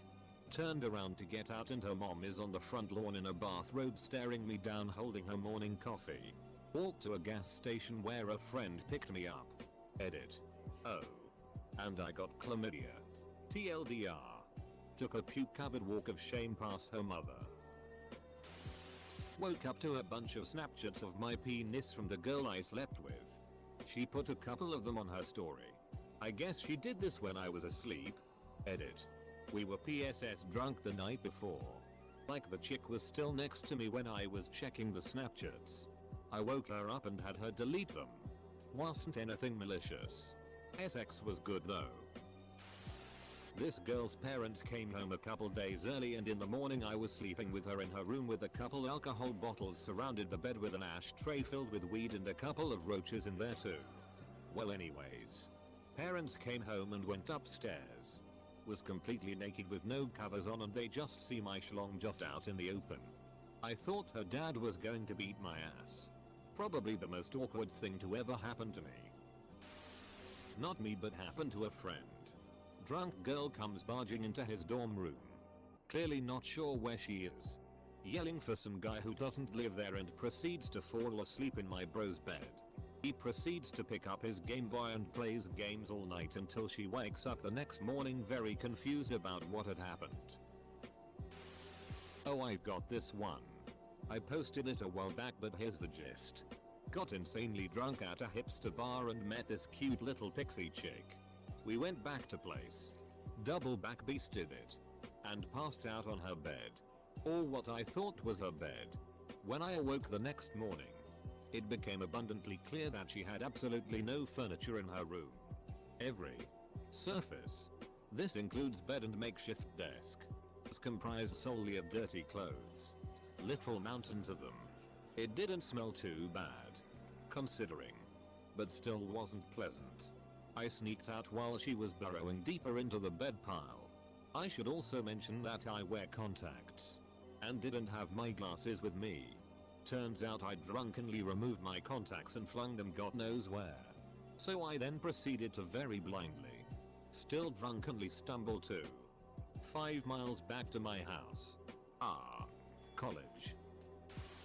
I was house sitting for my dad who was out of town for a week. Had a girl over who I've known for 6 years. And my dad was pretty involved at my old high school, so he knew her too. He came home a day early and found us both naked in my old bed. He thought it was hilarious. The girl and I were both mortified. Basically, A day after going too hard at a certain beach music festival, I woke up in a really sandy and glittery pull-out couch bed in our condo that I was sharing with my older brother, an older family friend, and their friends, with a guy I barely knew who happened to look exactly like Mac DeMarco.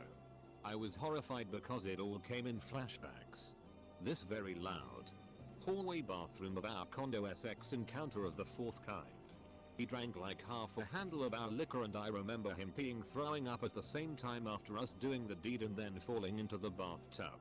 He also threw up on the floor and on my bag next to the couch. Of course. He woke up and didn't remember a single thing. I honestly felt so bad for him, and ashamed that I did that in front of my fam, that I took him to Waffle House and hung out with him at the beach. Needless to say, not my proudest moment, more like my worst moment. Edit. Just thanks for all who made this my most upvoted comment. I'm glad I can share this small misery with my fellow Redditors. The girl had bit my lip till it bled. I had bruises and cuts on my body, and she had peed on her own floor. She couldn't remember my name either. We've been together for over a year and a half and I've never been happier. This was a Craigslist hookup when I was 22, just starting to cross-dress. Went over to this guy's house after texting him for a few days. Nice house on the north end of town. He's 30 and we smoked a lot of weed and he fricked me stupid in about 3 different rooms. I did not plan on falling asleep there at all. I wake up at 10 in the morning. I'm still wearing my white thigh highs from the night before and my white crop top. No panties. I'm in his bed and he's not anywhere to be found. I find my phone and my sneaks and my panties. Put my sneakers on and I'm just walking around this dude's house looking for my boy clothes. It's a 2-bedroom, so it's not like it's a mansion. He lives alone, so the house was really clean, which was somehow more frustrating cause it was so much quicker to search every room multiple times for my clothes and wallet. Around 11 o'clock I notice that my phone is about to die. I start texting my roommate. I'm just gonna come clean to my best friend about my whole lifestyle and all of this shit, and as I'm typing out this confession of me being a sissy and needing a ride home from a hookup, my phone dies. I start crying and I'm just like wandering the house, and suddenly I bump into this sliding door I hadn't noticed before. It's a freaking laundry room. My goddamn clothes are folded on the dryer. My wallet and keys are placed neatly next to them. I swear I have never felt such sudden and gratifying relief in all of my life. Her boyfriend walked in. Understandably, P said. I got out of bed and walked across the hall to my room. Family member after a wedding reception with an open bar. Can't remember much as she cannot either. But we both woke up in the nude with multiple used condoms all over the hotel room. She wet my bed during the night. AWW man. Imagine how horrifically embarrassing that would be. She probably had to deal with that problem her whole life. Just to wake up in a stranger's bed with the worst having happened. Poor girl. You guys were drunk as skunks. In which case you're probably lucky it wasn't number 2. First one later I had was in my early 20s when I'd only met people I was in relationships with. I'm very much the stereotypical gaming nerd. Casual SX is not in my personality at all. So I woke up in my apartment. She was asleep next to me. And I had no idea what to do. If I woke up next to a GF, I'd either cuddle her or get up and boil the kettle. So I got up to do that but phased out and stood naked in the doorway looking at my couch in the other room for I don't know how long. Came out of my room and she said, "What on earth are you doing?" I don't really remember what happened. Think she just got dressed, had a drink and left. Wasn't a bad experience I guess, and we're still in touch, but I was really put off by how out of character it was for me. Went to an older lady's house one night. Next morning her kid comes in. And he's at least 16-17. He's like, OMG mom. Another one? Apostrophe. Woke up on the other side of London pretty happy with myself. Until I realized all I had to wear was a tiger onishi. No chestnut t-shirt, just boxers and a tiger onishi. Going through London rush hour in a tiger onishi with the remains of tiger face paint was interesting. A guy woke up in a freshman dorm. We both smelled of vomit. For some reason we pulled up a bush, and the root distributed dirt all over the floor. I tried to sneak out but was greeted in the hallway by a chubby girl with a broom. And I had to clean up the room. And I left doing the walk of shame holding a giant bush. I didn't find the home for it. But it was never the same after that. Oh, and I lost a shoe. My freshman year of college, I had a one-night stand with a girl from Tinder. Once I met her, she told me she was on probation for punching her ex-boyfriend in the face and breaking his nose. My young self didn't care and just wanted to get laid. The next morning after I left her place, she texted me saying she was drunk, which was completely untrue because neither me or her had anything to drink and there was consent. She was furious with my response and threatened to call the police and charge me with slander. I was confused, so just thought she was crazy and brushed it off. The next night I went to a party with my friends and she was there. She was completely belligerent and came up to me asking me to frick her. I said no and she tried to punch me. I backed away and walked out the door. She followed him through a bottle of Seagram's vodka which hit a cop car. She was arrested that night and went to jail. Moral of the story: think with your money, not your DC kid. Woke up between a young married couple I met at the bar the night before. I spent the morning awkwardly being shown their wedding photos from just 3 weeks prior. When it was time to politely jet, I couldn't find my other sock, at which point the husband excitedly shouts, "Souvenir." I was a sophomore in college. Hooked up with a kid I met at a party. He was a freshman. I was really wasted and he really wanted to put it in my butt. I guess I'll let him. I woke up the next morning still drunk and his friend was sleeping on the floor of the dorm with a stuffed banana. I vomited on the bus on the way back to my dorm room. Missed my classes that day. And then shit blood for 3 days. Worst experience ever. Found out I hit my face on the nightstand while sleeping and got a bloody nose. My entire chest and face was covered in blood when I woke up. Needless to say, it freaked both of us out lol. This was the one and only one night stand I had. I'm not that type really. I'm a second year university student. In my first year I was up in our club. I was very drunk. On the walk home I messaged a girl I'd had a few drunken nights with before seeing if she was up. She said she was and that I could go over. On the walk there I'm approached by a drug dealer who offers me some weed. I buy a gram off him to take round. When I get round to hers we smoke a joint in her conservatory before heading to the bedroom. She going down on me and all of a sudden the alcohol and weed I've just had hits all at once and I threw up directly onto this poor girl's head. As you would expect, she freaks the frick out and kicks me out on the street and it took 3 hours to get home.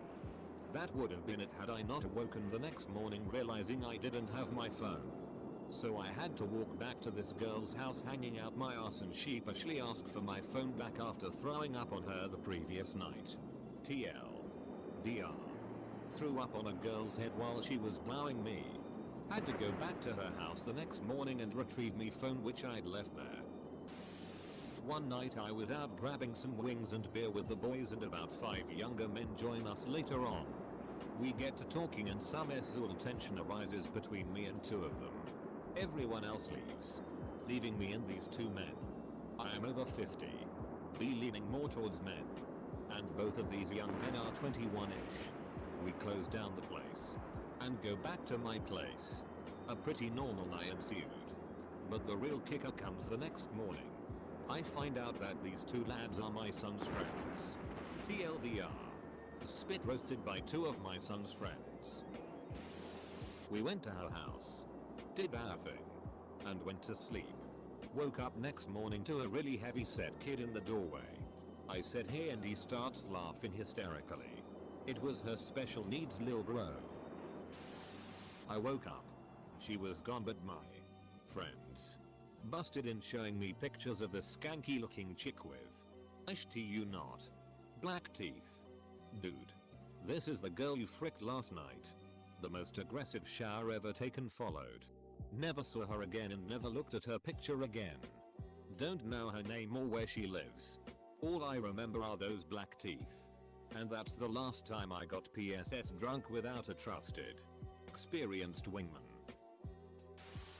I had a one night stand a couple weeks ago that I thought would be the beginning of a nice love story. She was babysitting a kid that I trained to play soccer. I was really digging this girl. We went out and we were dancing and whatnot. Hitting it off really well. Long story short, when we got to my house I heard her doing coke in my bathroom, and when I woke up the next day she was gone. Never spoke about it again. I was in Vancouver on a port visit and spent most of the night drinking and the rest scouring the city for somebody who maybe had some shrooms for sale. I asked this random girl on the street. Ended up in a conversation with her. We go back to her place and smoke, and she proceeds to make me instant mac and cheese but left out any trace of butter or milk. Being a gentleman, I silently eat said mac and cheese. The night progresses and we hook up. In the morning, massively hungover, I realize what happened the night before and I sheepishly slip out of the house before she wakes up. I then realize I don't have a penny on me and I don't know where I am. Spend the rest of the day trying to find my way back to my ship. A freaking sailor's life for me.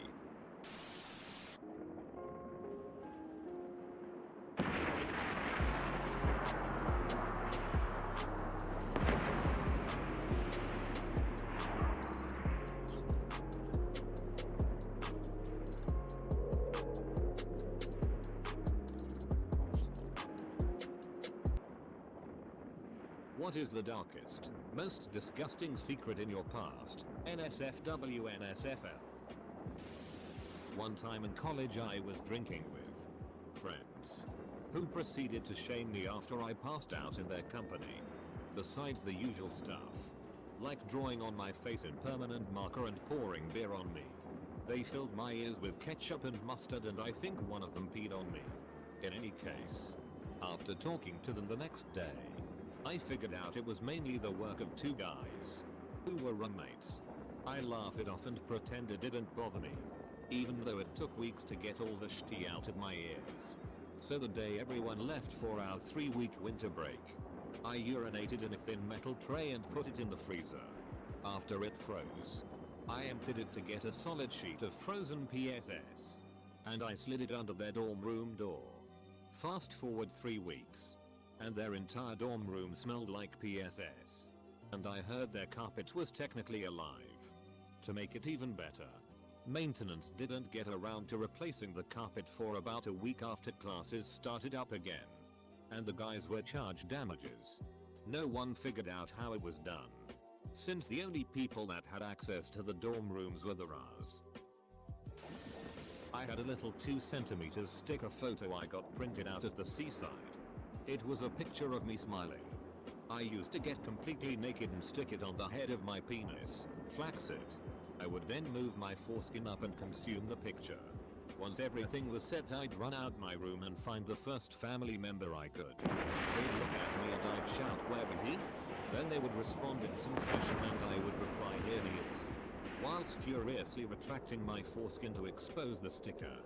Dark times. I was in the stall taking a shitty after lunch in 7th grade. My friend comes into the bathroom and starts throwing paper towel into my stall. Next I hear him walk up to the urinal, which is a stall away to my right. I reach into the toilet and throw one of my turds over the stalls and it smacks the ground by his foot with a nasty splat and it exploded all over his shirt and bottom of his jeans. I heard him scream, then run out. I had to run out of my stall and pick the turd up with paper towel while another kid came in and saw me doing that. My hands smelled like shitty even after washing them 3 times. And my friend smelled worse.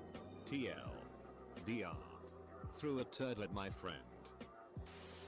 My freshman year of high school, I went on a trip to Disney World with the marching band. We were on our way to ride Splash Mountain when I realized that I really needed to take a shitty. I was too shy to ask my entire group of friends to take a bathroom break so I could poop. So I just squeezed my cheeks and hoped that I could hold it all in until someone else needed to go to the bathroom. We were about halfway there when I decided that it would be safe to squeeze out a little fart to take some of the pressure off my bowels. Worst decision ever. What either would be a tiny discreet fart turned into a full-sized turd erupting into my undies. Luckily, the turd was pretty firm and dry. So it just kinda sat there, cradled in the crotch of my underwear for a few seconds. Then, with a swift adjustment of my underwear, the log just rolled out of my skirt and plopped to the ground. I looked back about 5 seconds later and the shitty was gone. Some park sanitation ninja must have scooped it up about as soon as it hit the ground. As far as I know, none of my friends noticed, but I always wonder if at least one of them will forever remember me as double quote, that girl who shitty in the middle of Disney World. So, yep, I took a shitty in Disney World in high school because I was too afraid to ask my friends to stop for a bathroom break. This isn't really that dark or anything, but it is pretty hilarious. So my uncles all hunt and they would go to a taxidermist and get some of the things stuffed. I was about 7 or 8. And they brought home these 2 huge stuffed bears. Not stuffed toys or anything. Actual stuffed bears. And they were posed to stand and got set up in the playroom at my grandmother's. I don't really remember what my thought or motivation behind it was, but I have a distinct memory of sitting on the floor cross-legged, and this bear's private area was right in my face. And for whatever the fricking reason, I was like, oh shitty, what is that little nub? I'm going to wrap my lips around it. About 20 seconds later I realize it was a penis and then freak out because I thought I was pregnant. TL. DR sucked a stuffed bear's penis and thought I was pregnant. When I was a kid I went to jump off a diving board and I slipped on one side, pretty much landing on my vagina in a sideward split. There was a ton of blood and I only had a small tiny cut down there. I'm pretty positive my hymen broke because of it, but I never talked to my mom about it after it happened. I killed a man in Laos. A robber. I didn't mean to. Hid his body and everything. I'm going to freaking hell. 4 years ago I found my girlfriend on the floor of her bathroom after having shot herself. We were pretty much inseparable for quite a few years. So people tend to bring up whatever happened to her a lot. Because of that, I actually have a somewhat elaborate lie that I tell people so I don't have to tell them the truth.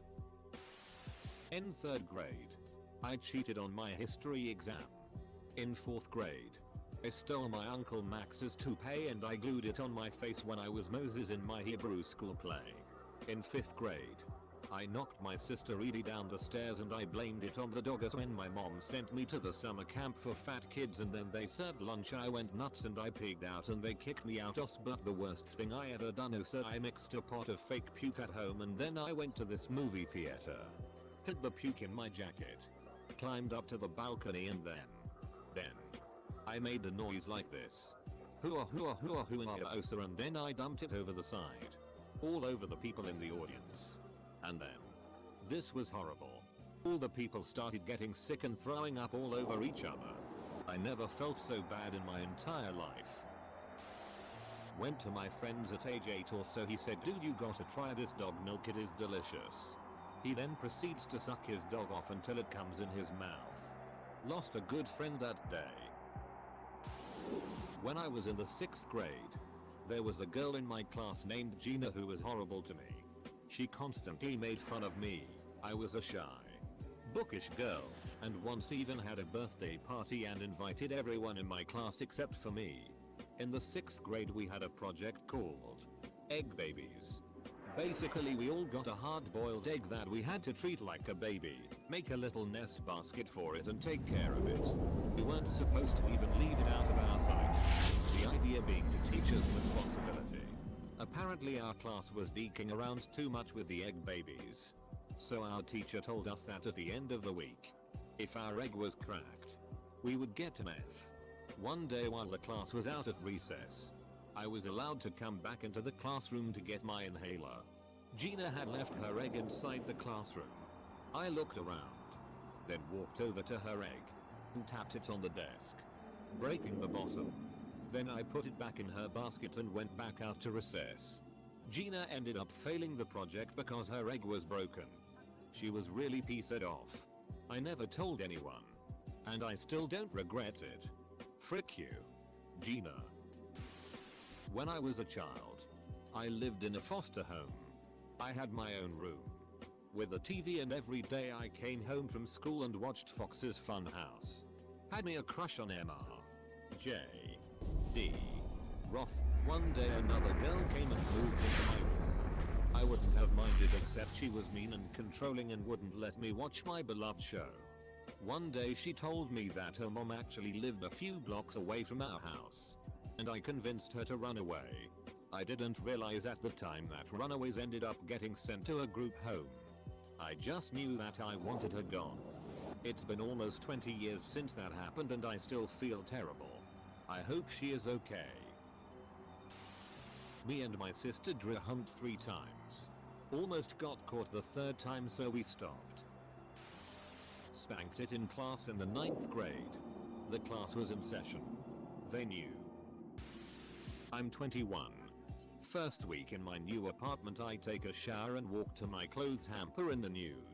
I let out your typical fart. And somehow end up shitting in the floor while just standing there. That fart betrayed me. When I was younger, it would have been year 5 or 6 of primary school.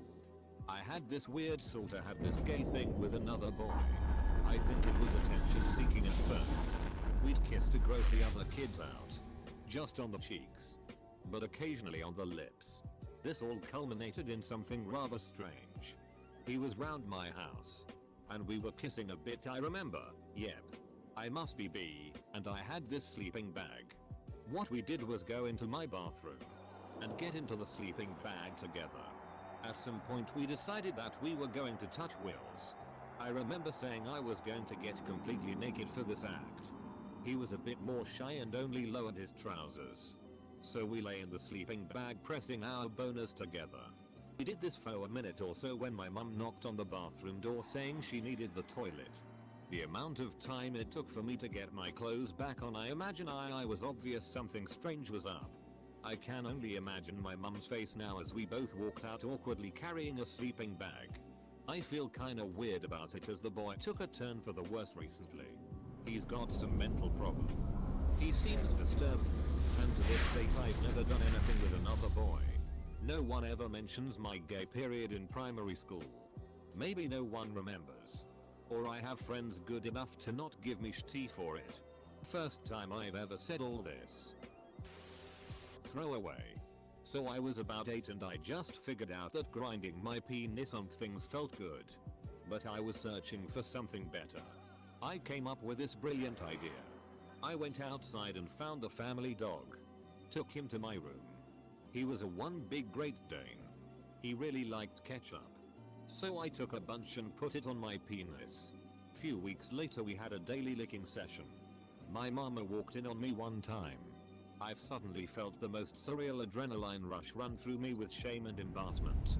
I thought I would have received the beating of a lifetime. Instead my mom laughed uncontrollably for a few minutes as I was crying out of shame. She didn't do anything to me. But she did say, "When you grow up, you better have enough money to pay my rent." Can I just ask a quick question? What prompted you to finally tell this? Did you wake up this morning and go, double quote, "Today is the day I come clean about the Cat v Gina incident," to the internet? Because I'm quite curious about the impetus for this. I used to think dirty thoughts about a kindergarten teacher. I was in kindergarten and we're both female. Granted, my idea of dirty was hugging and rolling around. I have never told this to anyone. Growing up in a rough neighborhood and having to act tough to survive made me a sort of rebel. I remember walking across a street one time chewing gum when I noticed a peculiar sign that warned against littering. Thinking of myself as a badass, I spit my gum out on the street in an act of defiance against the man. When I reached the other side I heard somebody curse out, instantly knowing that they had stepped on my gum. I turned around and watched them struggle to pick the spent gum off their shoe. Enjoying the moment. Out of nowhere, a horn blew and I saw the speeding bus for only a moment before the pedestrian was obliterated. I left the scene. When I was 12 I went to my grandpa's house, and since he was a hunter at the time he had this huge ass stuffed bear, but it was empty with a hole in its back. I thought it would be funny to climb inside and be a bear. So I got inside, and as soon as I got inside, my grandpa and some of his friends that had come over that day entered the room where the bear and I was. I waited for what felt like an hour as they discussed guns and bears NXT. I got bored, and being a 12-year-old who had just discovered the wonders of fapping, had the idea to rub one out inside the fricking bear. Once I had finished the dark deed inside the bear, I accidentally bumped into the wall the bear was near. Grandpa heard it and pulled me out with my pants around my legs and erection in full view of his friends. We never spoke of it ever again. I came inside a bear and my grandpa found me. I had sex at 4 for the first time. Basically we were just playing doctor and we understood that me and her, same age and height, could have intercourse standing. So, yes, you can have an erection at 4. Yes, I did penetrate her. I just inserted my penis in her vagina 2-3 times a day and left it there. We did this for 2 summers and then she had a vaginitis, so she told the doctor about it. In fact, the whole neighborhood knew it by the end of the summer. 25 years after, we are still very embarrassed of this when we cross each other. When I was 7, I counted up all my change in my piggy bank to open a bank account. My mom decided to exchange my coins with her bills, letting me grab it from her purse before I went to the bank. In her wallet was more money than I had ever seen in my life, $30, and I took an extra 20 on the sly.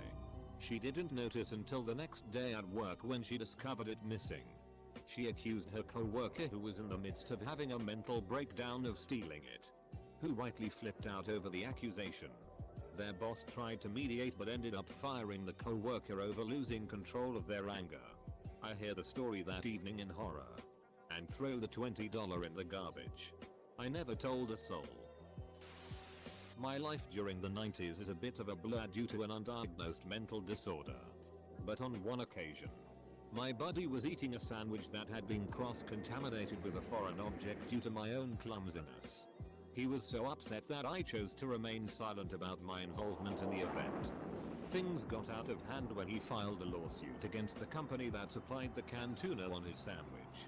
I finally broke down and confessed that I put the screw in the tuna. Throwaway.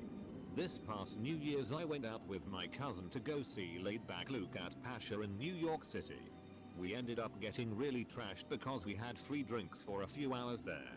We both took some Molly after a few hours and we both started rolling and were feeling amazing.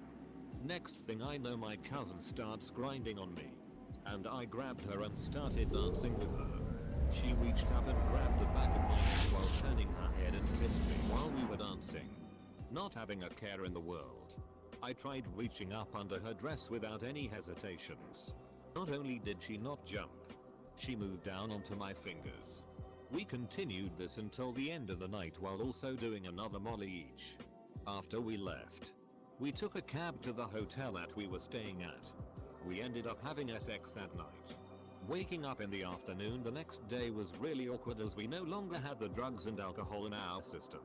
We talked about what happened, agreed that it ended up being a really fun night, but that it could never happen again and that from then on we would never talk about it. I used to collect grasshoppers and crickets and remove their back legs so they wouldn't jump away. It was only a few days after I started when I realized how cruel it actually was. I still feel bad. And that shit was at least 18 years ago. When I was 5, I was hanging out with my brother, playing soccer. He fell, and being the huge wimp he was, he went to get a band-aid. I decided to explore a little around our apartment. I heard some noises, and when I looked around the corner I saw 2 people beating the shit of a younger kid, about 16. Then one of them said, "Palabras finaments." Final words. And the teen said, "Dios te bendiga." God bless you. He then made eye contact with me. They pulled out a gun and put a bullet in his head. They didn't see me until I started to cry. I went to therapy for years, and still wake up in the middle of the night in a cold sweat. My parents and I were on our way home from a vacation and we stopped at a hotel. We watched TV for a while and then they said it was time for bed. So I curled up and was about half asleep when their bed started squeaking. I couldn't figure out what they were doing, but didn't want to bother them. So I laid there and stared out the window. About 20 minutes later, the bathroom light clicked on, and my mom asked my dad to grab her a towel.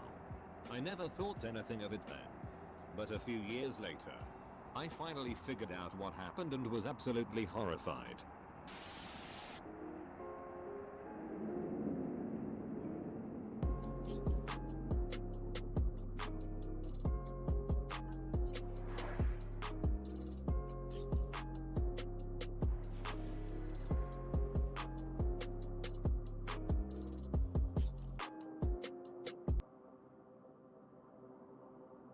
Serious, people that have willingly engaged in incest. Why? Has your life changed because of it? Last year's I started to engage sexually with my first cousin. She was 16. I was 17. Well, at first, we just made out.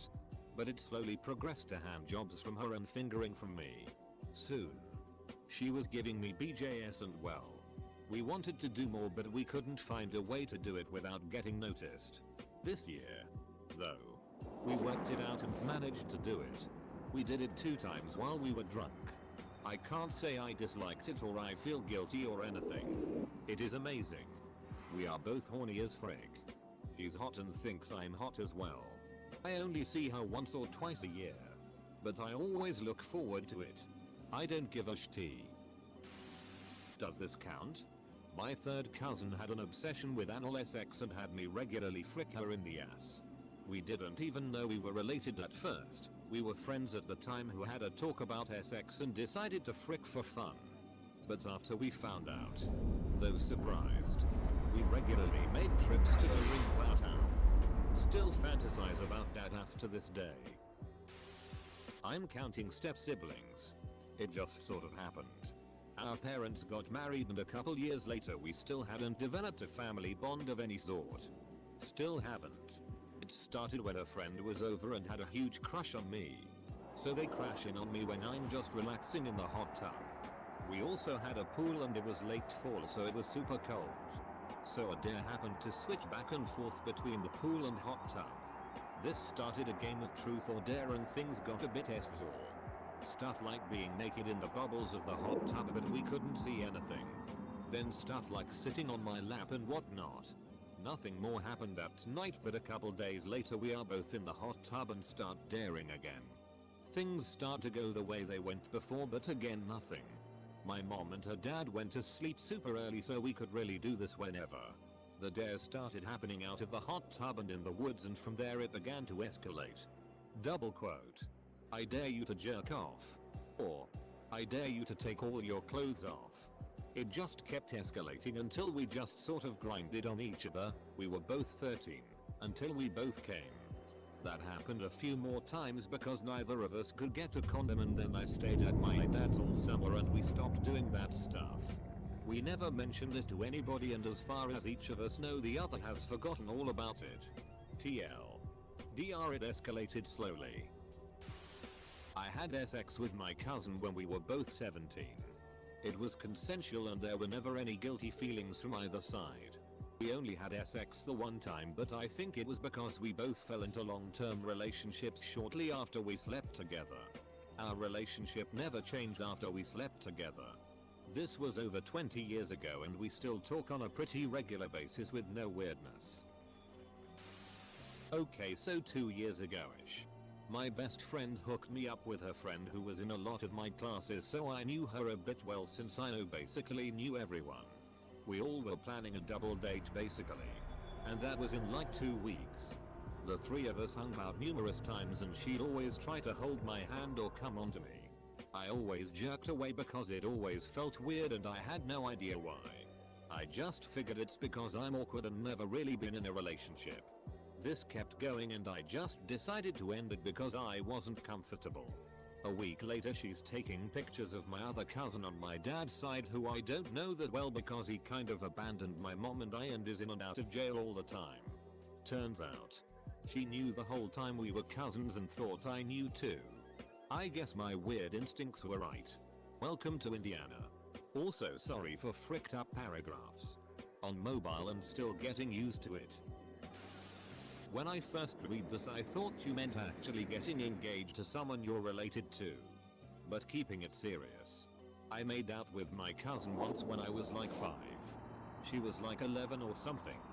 Nothing ever happened with it. Also, I told my younger brother a few months ago and he said she did the same thing to him, so there's also that.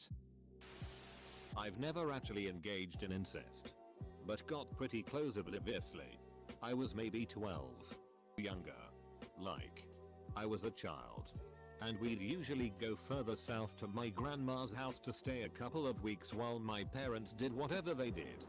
This was my grandmother on my dad's side of the family. So rednecks. I have a cousin who used to live next to my grandma's house. And she'd come over occasionally to play with us. She was a couple of years older, in high school. She would always try to wrestle with me. And take me into the woods. For a bedroom alone. I was completely oblivious to what she was trying to do. And wouldn't go into the woods with her because I was afraid of bobcats. And snakes. She never got to do anything to me. Because my grandma is awesome. And a pretty keen lady, even to this day. Though, when we wrestled she usually got to pin me in an awkward position that I'd feel uncomfortable in. If I would have known what she was going for, I honestly might have accepted it. Maybe a kiss at most, out of curiosity. But I'd definitely end up regretting it. I never thought I would get to share this. I didn't do it, but I have a story regarding this. A day after our prom ended, many of our classmates, imagine 2/5 of the batch, met the next day at a friend's home. The house was quite big and we partied hard until we reached the bed of the night. We all were playing a game where we would draw out 2 names from the bowl and both of them had to make out inside a spare guest room, and most of these cases ended up full-blown sex. This was the last round we played. Most of us were drunk. We pulled out 2 names. They turn out to be brother and sister. Now being big idiots and pretty much assholes, we started to chant for them to make out and started to push them into the guest room. We were just joking and they just played along with it. So we locked them in and waited 5 to 10 minutes, then opened the door to end the round. We expected them to be angry and just sitting there to open the door. Instead the brother was balls deep, instead her sister. It was the most gross thing you could ever see in your lifetime. Both of them quickly ran out of the house. Later we came to know that it was a first time event and heat of the moment situation. I met a friend last year who told me nobody in their family knows nothing happened between them and it's turned very awkward between them. My wife's family has multi-generational incest, to the point that she only has 3 sets of great-grandparents. There are no signs of problems in her generation, and they all married way outside the family tree. I lost my virginity to my foster sister when we were 5 or 6. My older brother explained the mechanics of it, so we tried. I won't go into pervy details. It was not traumatic to me. Can't speak for her. She was already in foster care though. I doubt I was the trauma in her life. This was the early 70s. No idea where she is today. I let my cousin frick me from the age of about 12 until we were both 17. We were always playmates as babies, and when we started going through puberty I guess he saw how lonely I was and we were both horny. It was super awkward the first time it happened, but after it started it was a constant nightly thing when we were together. I am thankful for the experience because it was hard growing up an only child and he made it a little easier. Nobody will ever read this, but whatever. From the age of 14. My older sister 16 and I had to share a bed. We weren't rich. 2-bedroom house with 4 of us. Just after I joined secondary school my sister started to stab at me when I was asleep. Started off with basic things like her feeling my DCK while I was asleep, putting her hands down my trousers and just feeling my DCK, etc. Of course she thought I was sleeping. This went on for about 7/8 months until one day we got into a fight and I told her I'll tell my dad what she does. She denied it. At that point it kinda stopped. Then I started to try and initiate it by touching her. Cut the long story short, it became normal for us and we ended up giving each other oral sex until she moved out at 22. We're very touchy-feely with each other. We never had sex. But I always fantasize about us now. I can't freaking stop it. Had a sexual relationship with my cousin, M, for a few years. It started when I was 14 and he was 16.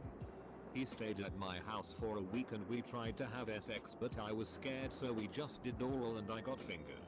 He left the top of a condom wrapper out in the open and we almost got caught. Then for the next few years up until we were about 17 and 19 we would SXT. Make out. And if we could visit overnight and not just for a few hours we would have sex. I'd always felt lust towards him, and at 12 and 14 we did almost have an encounter in a pool. We went by ourselves and he said he couldn't swim, so he stayed pretty much on each other the entire time we were in there. My aunt let us share a bed that night and we cuddled. I don't feel bad or gross now, but we don't talk. He wanted a relationship, but we would have had to keep it a secret, and I've always wanted kids, and I know having kids with my first cousin could cause major issues. I had to break it off.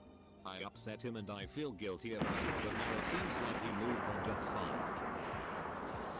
I'm pretty sure my sister and dad had an incestuous relationship. They were obsessed with each other. She was like his house pet. She never had a relationship or a job. She just lived in the condo he bought her and got fat. She died 2 years ago and he still keeps her place the same as it was. Slept with my long lost half sister. At the time I thought we were in love. I confessed everything to the police. Ended up on the sex offenders register and completely ruined my life. That was 10 years ago. I still haven't and expect I won't ever recover. Yes. My brother and I engage in it every day. We've been together for 6 years and have 2 kids.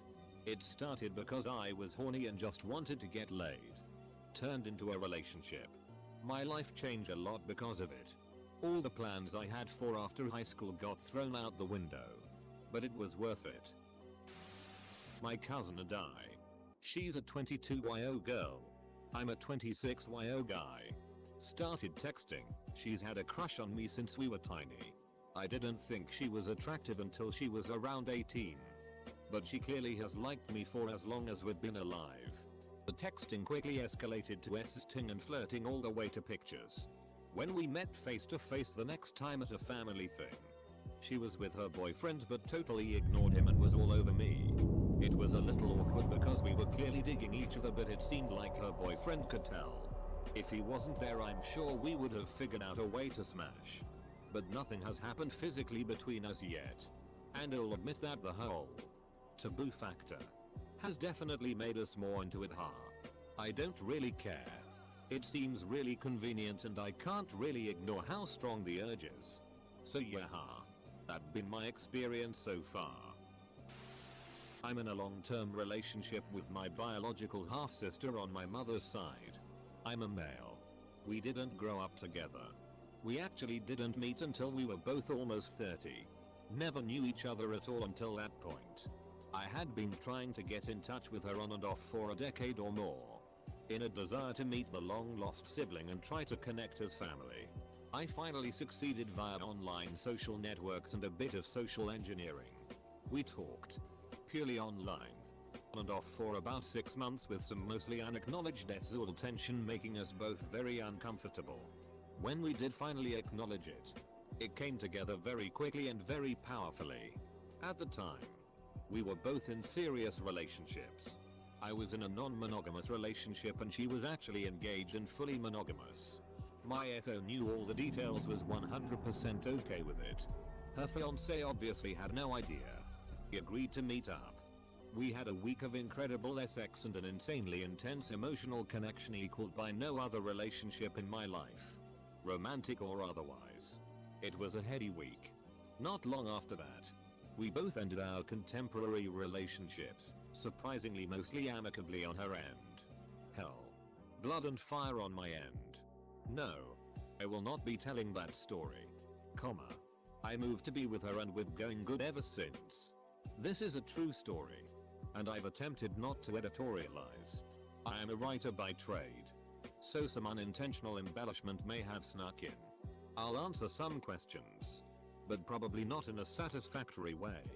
This relationship is absolutely illegal where we live, and a very select few people know about it. My girlfriend has a mild crush on her brother. I realized it at some point, and since we are quite into roleplay and BDSM, I've been fricking her for almost a year while she screams her brother's name, and she really likes it. Not just fantasy. I've talked to her about it outside sex, and she really likes her brother and would frick him given the chance. Her brother is hot as frick, 2 years younger than we are, and he is the typical gay guy, completely blind to his own gay side. He has a girlfriend and everything. Every time he acts madly, my girlfriend gets wet, but most of the time she can handle it by looking at him like a gay guy. I've been trying to push her to show more of her body when he is around and to test the ground, but without luck. She still sees a gay guy and that relaxes her. Alright. Throwaway time. I have talk stories. One is significantly less consequential than the other. A while ago, I was dating someone. As much as she wanted it, I was hesitant about taking that extra step, for reasons that will become apparent in the next story. Later, I'm talking to her mom, who I thought was a family friend. Turns out, she, the mom, is my third cousin, and I was pajama pants away from giving it to my niece. So that's the fun story I tell around drinks. Now for the serious one. When I was younger, I was very close to my cousin. Let's call her Sarah. My oldest cousin is 30 years older than me, and my youngest is 24 years younger. I'm 23 now. So with those massive age differences, it's hard to really bond with anyone. But Sarah and I are really close in age, and thus bonded a lot. We watched TV while intertwined with each other. We always sat next to each other at the table or in the car, or on top of each other, depending on how much space there was. We slept in the same bed, holding hands. And we also had a lot of alone time. And we spent that alone time in each other's arms, under the covers, sucking on each other's faces. I mean, I was kissing her normally, but her kisses were really wet and open-mouthed. Definition of face sucking. Side note. According to her boyfriend, she still kisses like that. I'm not sure when this started, because we were that young and memory doesn't go that far.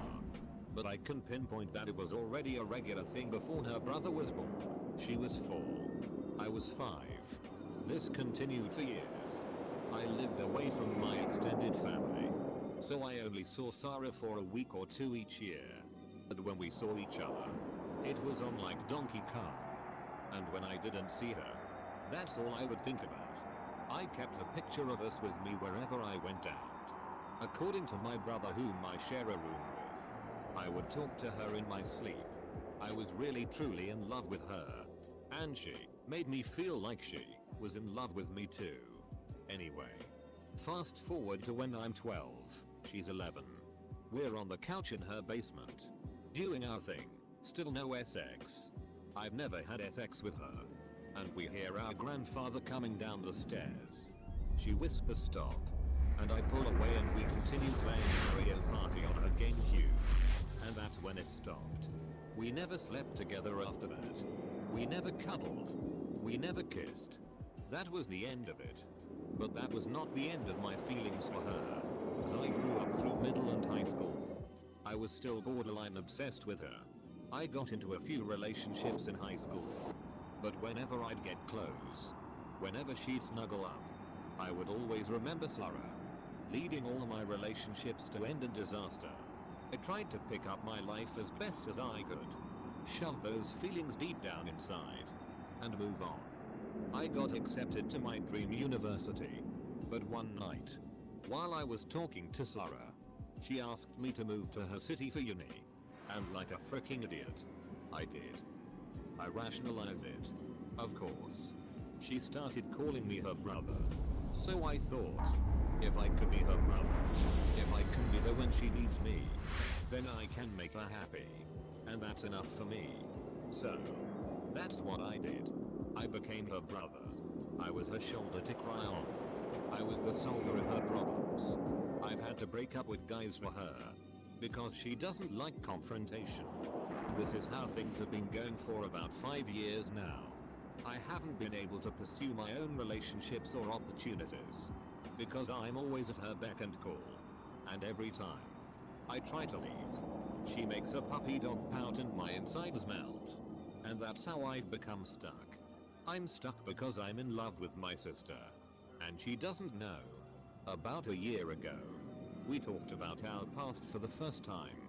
I let her steer the conversation because I learned early on that she doesn't remember most of what happened. She remembered that we were close. And she remembered one instance when we were physically intimate. And she remembers her mom getting mad at her because she wanted to marry me. Our parents probably chalked it up to kids being kids. And didn't investigate further. I hope having not asked her or my parents about it, I didn't have the heart to tell her that there was more. Nor about the feelings that I had during that time. Nor that I still have those feelings for her. It's just something that happened. And I'm going to let her keep thinking that for her own safety. Fast forward to the past months. Her apathy has gotten the best of her. Her family life, social life, and professional life are slowly falling apart. But it's okay. Because her brother is always there to save the day.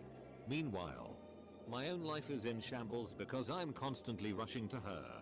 Plus I'm hiding my shambles from her. I know it's stupid and hypocritical, but I love her. So that's what I do. Yesterday, I enrolled myself back in counseling. I know what my problem is. I just don't know how to fix it. And after a lot of coincidences this week, including finding this thread, and the equally appropriate "What's killing you?" thread, I finally butted up to post about it. Posting here is not gonna solve my problems, but it'll help to finally tell someone. I fricked my sister. I wasn't a virgin. I guess she wasn't either. She was 14 and I was 17. Even though she was only 14. She looked 18. A real popular girl at school. And I'm also attractive. I was sleeping in her bed because she wasn't home. Her bed is way more comfy than mine. So I kinda did that a lot if she wasn't home for the night. But this time she came home in the night. Normally she should have arrived the next day and snuck up with me in bed. We were spooning but I was still asleep. I woke up and felt her ass against my penis. I got hard and she kept wiggling her ass against my penis. Next thing I know I was fricking her doggy style. She had an orgasm. I didn't. Took maybe 5-6 minutes. I stopped and only then kinda realized what the frick I was doing. I ran to my bedroom and covered myself under the blankets with a huge shame feeling. I spent the whole night wondering if I upped her or if she actually wanted it. The next day she acted normal. But I couldn't look her in the eyes. Huge amount of guilt. But she was definitely more sweet to me than average because normally we argued and fought a lot. We didn't have a fight or argument since then. I felt shame for years. Even though I really got the feeling she also wanted it. The guilt was so much. That happened over 10 years ago. We never talked about it. It's a closed deal for me. I had to live with a huge guilt and shame and I was so confused that night and the following days. Every time I heard something about incest on TV or somewhere else I just froze. Now we're normal. If she's in trouble she'll call me and I'd be there. She's happy with the most awesome boyfriend I know. I'm happy with my pretty girlfriend.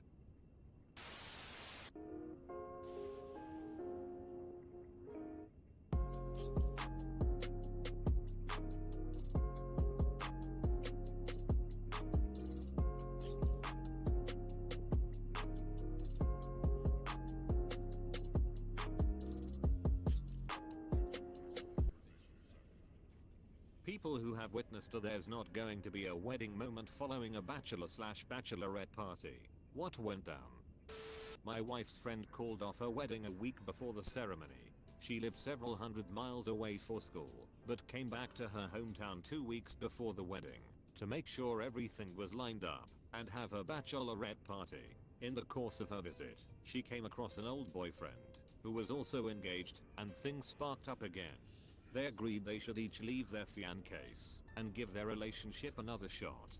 Turns out, he didn't keep up his end of the bargain, and she is still single today. Ultimate ex revenge.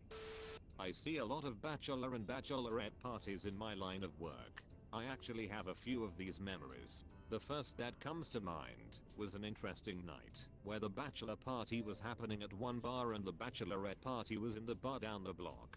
At the groom-to-be's party I get a call for help from the place. It's a tame security call. Just a couple getting it on in a bathroom. The bar wanted them booted. I find out the dude is the groom-to-be and the girl is just some random chick. The chick goes off on her own and now I'm with the groom outside. He's drunk and almost uncontrollable. I'm trying to find him a way home safe. His brothers were all crappy and kept the party going without him. After a while, the bride-to-be and her gals come walking down the street. A couple people around chime in and tell her why I'm there dealing with him. She breaks down and calls the wedding off right there. He ended up going to detox that night. A friend of mine in college had been engaged to her high school sweetheart. Plan was for them to get married after she graduated. She was one of those that dreamed of her wedding since she was a little girl. She had been planning forever. A week before the wedding, he leaves without a trace, except a note saying I can't marry you. She was devastated. We still had a party with a wedding cake, food, etc. because it had all been paid for already. Saddest party ever. She ran into him a few years later at an 80s dance club wearing a mesh shirt and a taxi hat making out with a dude. Saw it coming. One of my best friends growing up had her dad come out after 4 children and nearly 30 years of marriage.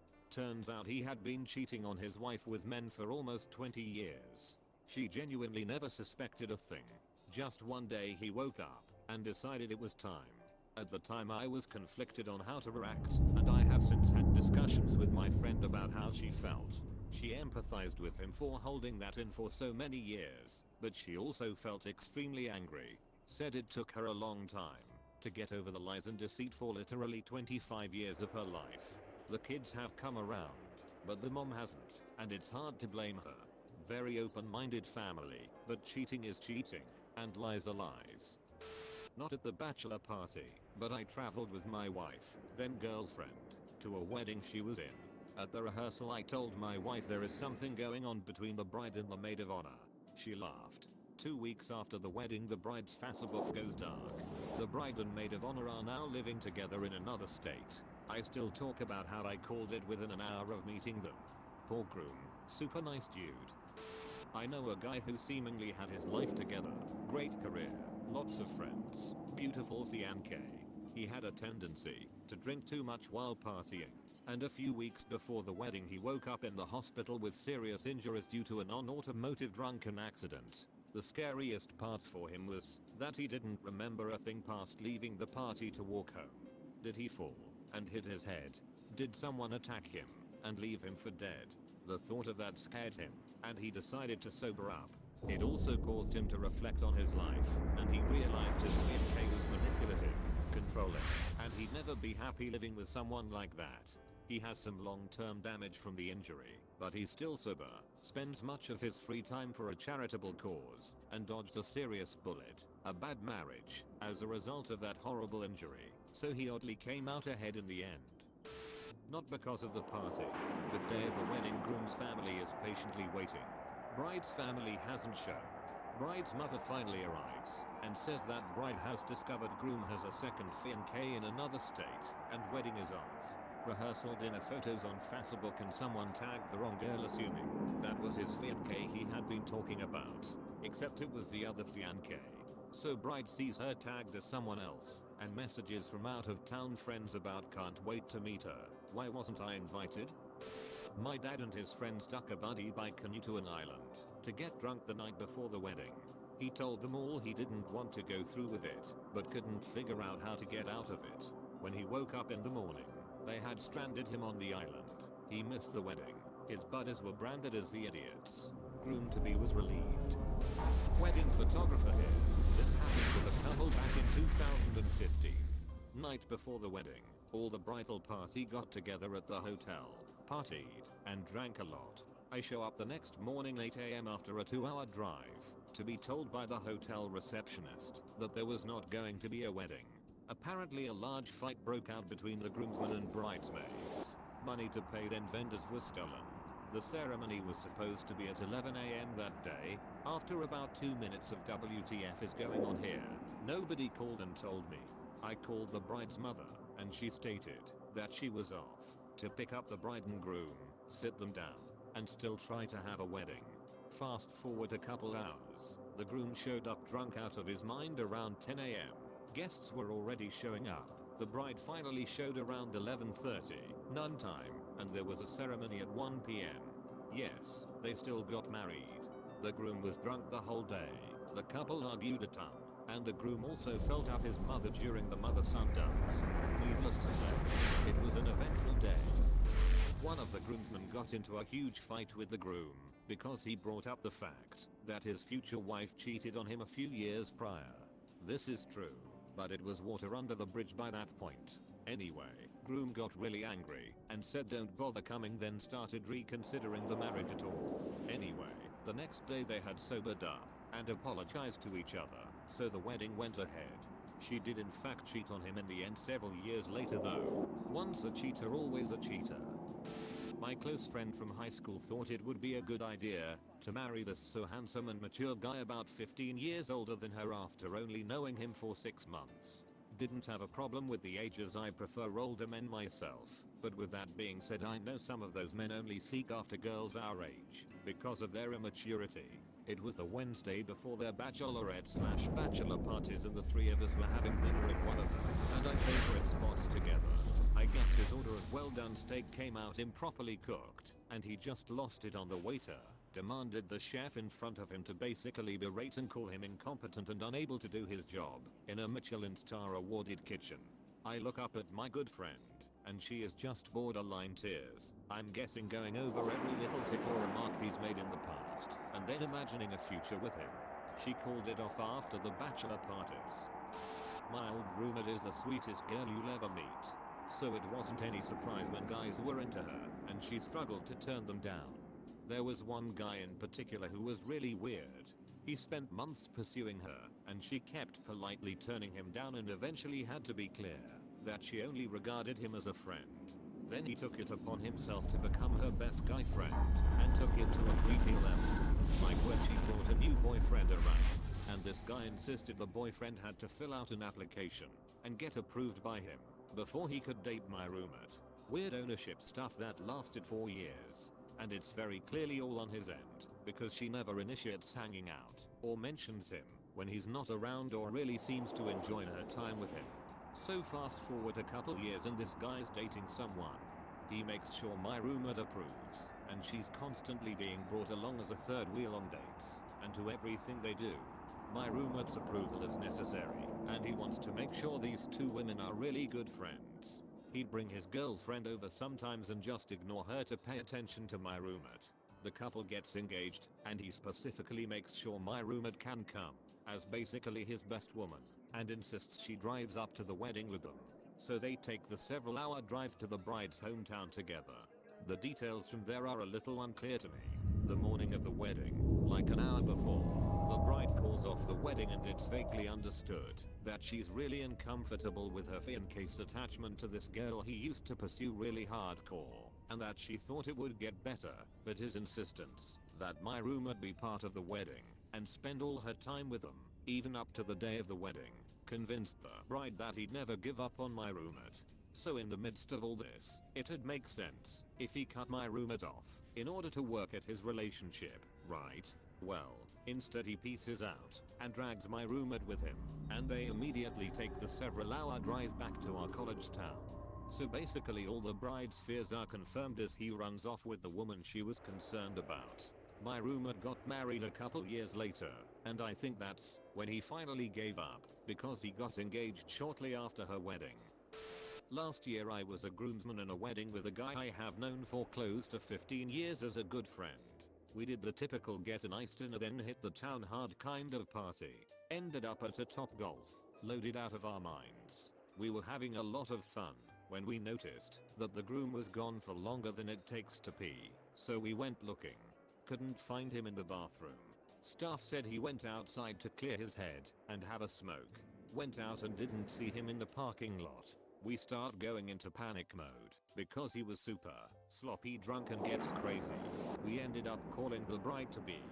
She got a crying phone call from him and he said he was meeting another friend, then he hung up on her and threw his phone.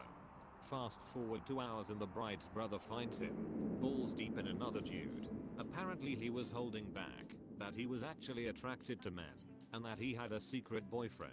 Plot twist, was the bride's brother's best friend. So the wedding was called off, and he just up and moved out of the state. It was a month before my scheduled wedding, and I was getting everything ready. In the meantime, all of my close friends in my wedding party came out to celebrate my bachelor party with some drinking, floating, skydiving, etc. Well, the night before they get there, my now ex-fiancée of 8 years says that she no longer wants to go through with the wedding. So I spend the morning. My friends are there calling around to friends, family, reservation services and explaining the news, completing blindsided. Come to find out she had cheated on me and had been feeling that way for a while, but didn't share this with me until the day of my birthday, the day before my friend's visit for a few days. Needless to say, the plans changed a bit and it turned into my birthday party instead. Was pretty awful, but I ended up having a good time with best friends. Much happier now with my soulmate, and so thankful that things worked out the way they did. What about there shouldn't be a wedding? 3 of us guys were best friends since high school. We'll say it's Billy, guy getting married to Jill. One of the 3 Anagas, Martin, me. Fast forward to about age 23. Billy is getting married to this girl who was probably 19 at the time. They started dating when she was still in high school, but I digress. Night of the bachelor party. Somehow Joel and I are alone with the bride-to-be. She's got a few drinks in her and decides to seriously proposition Joel for doing it.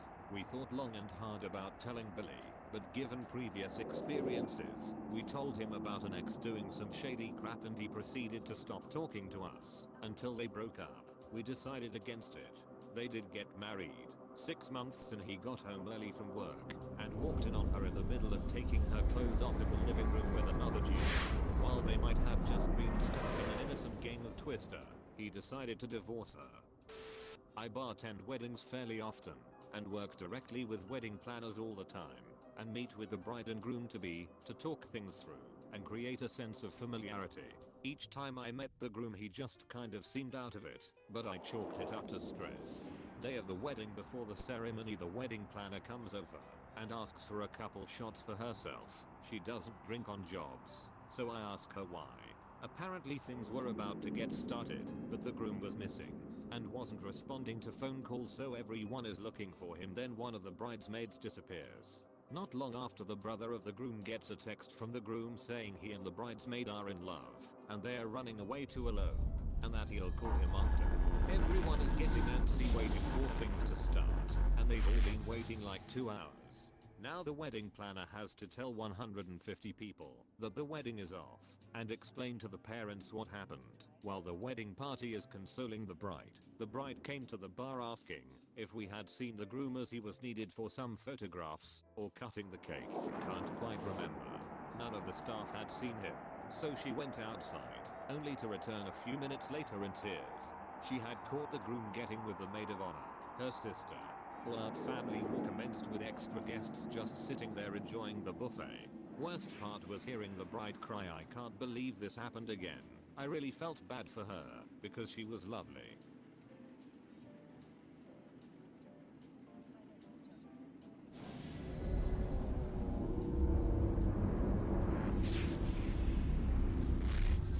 NSFW, what's the worst thing you have witnessed on a bachelor/bachelorette party? Bride to be blowing a male stripper while everyone in her party were cheering her on, including her future mother-in-law. Louder cheers when he blew his load in her mouth. It's the future mother-in-law that made it super WTF.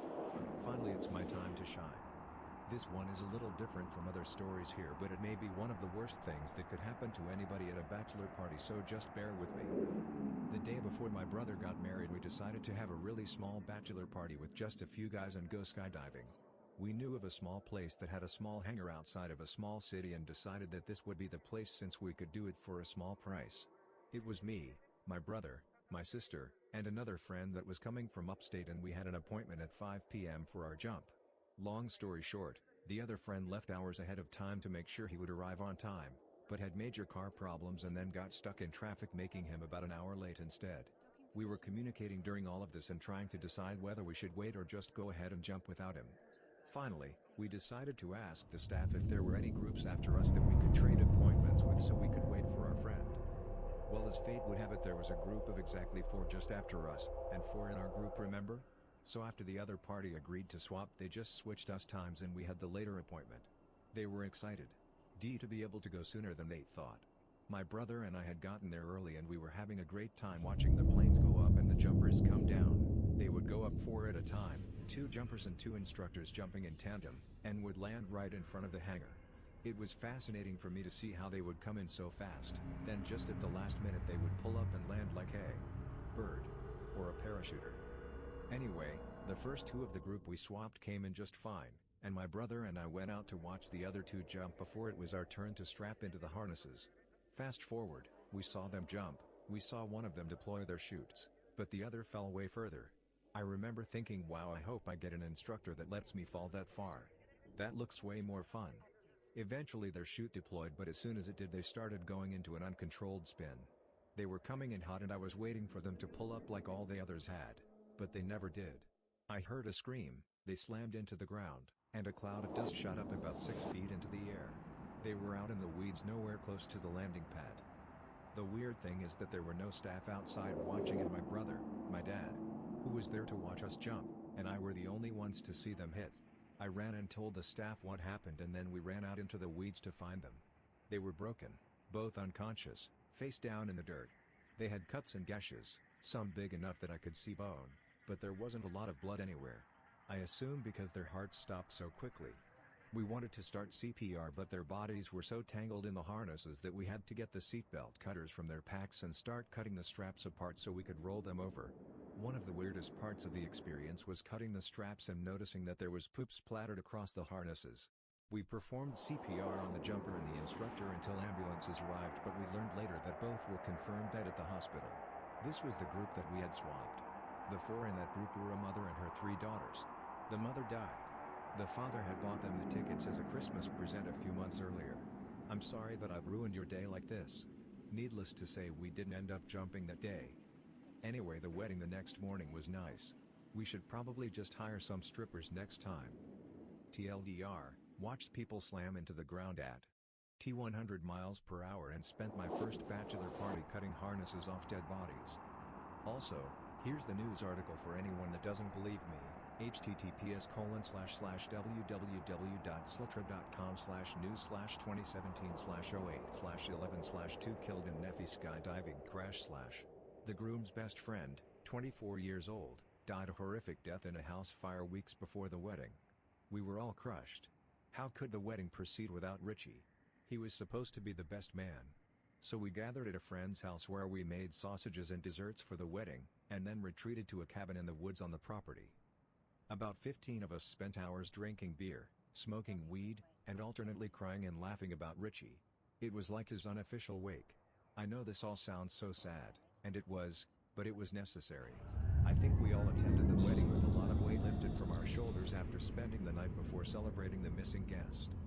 It was a hard night, and I still respect the groom for making his bachelor party about the one person who couldn't attend.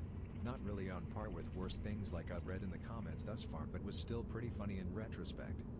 Our group arrived in Vegas for some pre-scheduled debauchery and drinking at a strip club.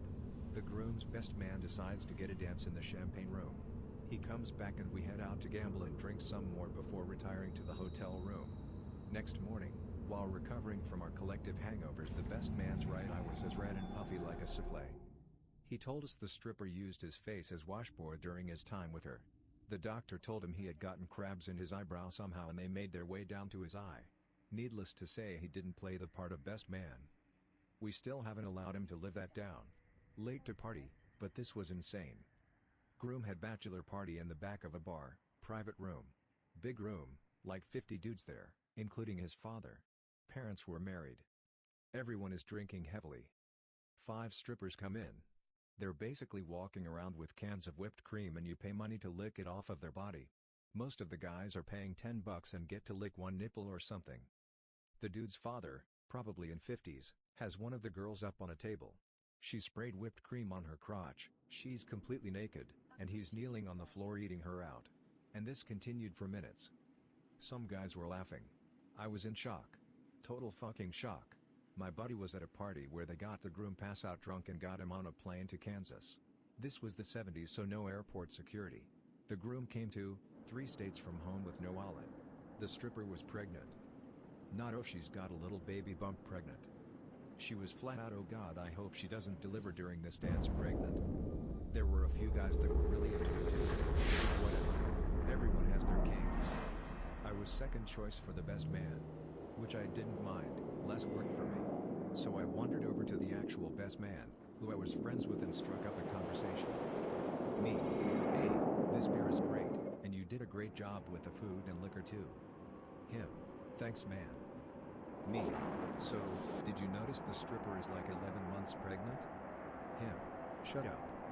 Turns out that he was trying to cut some expenses and found a friend, that knew a friend, that knew a friend, that knew of this girl that stripped _really _cheap. After she was done dancing, including the one-on-one dance with the groom, she started propositioning guys. Her and some of the guys would disappear randomly. I don't know exactly what happened, and I never asked because I really didn't want to know. He brought the pitching machine to the wedding. At the bachelor party we had a stripper nicknamed the pitching machine that would shoot ping pong balls out of her hoo-ha.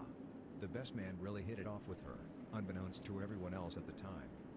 The day of the wedding he showed up with the pitching machine. I watched my boss, covered in lube, being ridden around the club like a horse, with a belt around his neck acting as the reins. Safe to say our office dynamic has altered somewhat. I'd say my best friend's husband's bachelor party. We went to Vegas and got home from the club around 4 a.m. We rode the elevator up with a hooker. Groom went to bed and 6 of the groomsmen took turns banging the hooker. I went to bed in another room and didn't participate in the shenanigans. Woke up at 8 a.m. to used condoms everywhere and a video of them all taking turns. Another groomsman walked in at 9 a.m. saying he won $800 on craps and needed to sleep because he'd done a ton of coke earlier and should probably get some sleep. One of the GFS of the groomsmen found out and told the others' wives.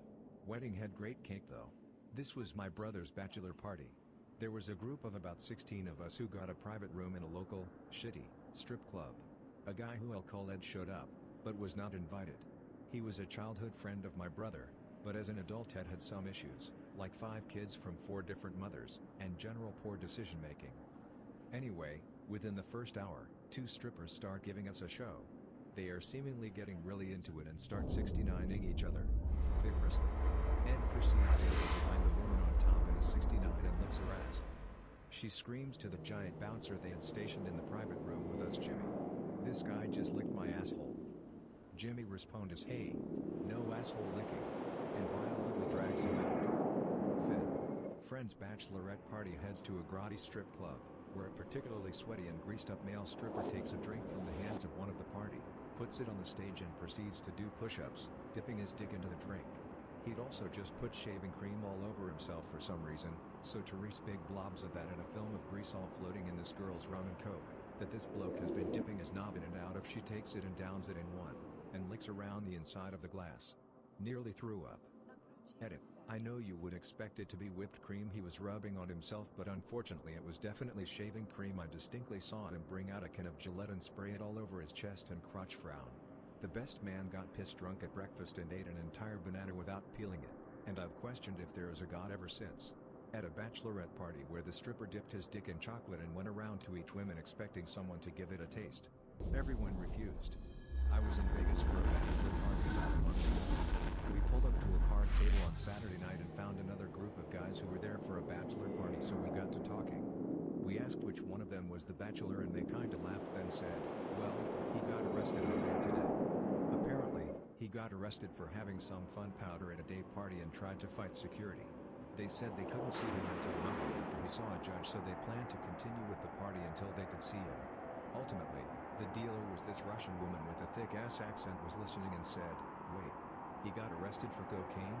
I thought this was Vegas. That's bullshit. I don't know what ended up happening with him, but that's who it was. This was the aftermath of my boss's best friend's bachelor party. They decided he'd sleep at our house, I'm a nanny, and live with him and his kids, so that he wouldn't see his future wife before the wedding, which was the next day. The night of the bachelor party, they informed me that groom's asshole frat bro Bill is sleeping in the house too. Whatever, it's not my house, so not my rules. Anyway, I hear them being loud as fuck when they got home and go upstairs to tell them to shut up because there are 3 kids sleeping and it's 3 a.m. Bill and groom won't stop bitching at each other. My boss tells me it's been like this all night, and when I asked why, he explains that Bill bought the groom a Backpage hooker and had her show up to the party because he thought groom deserved it. Groom freaked out, and it completely ruined the night. We managed to get them to shut up. Groom goes to sleep in the guest room, Bill on the downstairs couch, and I go back to bed. Half hour later someone opens my bedroom door, which I leave unlocked if the kids need something in the night. It's Bill and his hooker. When I ask him what the fuck he thinks he's doing, he says he didn't realize that it was my room, and then something like I'm not going to waste my $700, and I tell him to get the fuck out. I was so creeped out I locked my room and went and slept upstairs in one of the kids' rooms. When I left a wedding reception to go to another event, I asked my friends to watch out for my younger brother. My friends were drunk and they dared my brother to go knock on some limo's window that drove by. He did. Then he ran away. Then a bunch of girls opened the door and told him to come back. So he did. Then the limo drove off with my brother in it. It was a bachelorette party. My friends freaked out because they were supposed to watch my brother and he just hopped in some stranger's car that drove away. The girls in the car got my brother to eat a lifesaver off the bachelorette's nipple. Then they showed him a picture of the huge guy she was marrying the next day. He was scared for a week some guy was going to come and beat him up. My friend died on his bachelor weekend. He fell out the cab at the end of the night and hit his head on the sidewalk. Cops put him in a drunk cell overnight. Turned out he had fractured his skull. They let him out in the morning, but he went into a coma and died a week later. Wedding was supposed to be 3 weeks later. We ended up having his funeral then. I am completely broken up by it still. Edit. Overwhelmed by the kind messages from so many folks. And grateful for the smart discussion about when to seek medical help. This started as a story about life at its worst, it ended as one about Reddit at its best. Thanks friends. Have strippers come over, they are not strippers but escorts. Married dude fucks escort as the other girl is getting slapped by ping pong paddles in the ass upstairs in a good fight. Next day I have to sit in car and drive home with guilt-stricken married guy. My buddy's bachelor party was set to be pretty tame. No strip clubs or casinos or anything like that. He just wanted to get these massive burgers from the local burger joint walking distance from his condo and play Mario Kart 64. So after we had all stuffed our faces from these ridiculous Mondo burgers, we sat down, divvied up the teams, and each person drank one beer, then exchanged controllers. Every single person ended up puking immediately.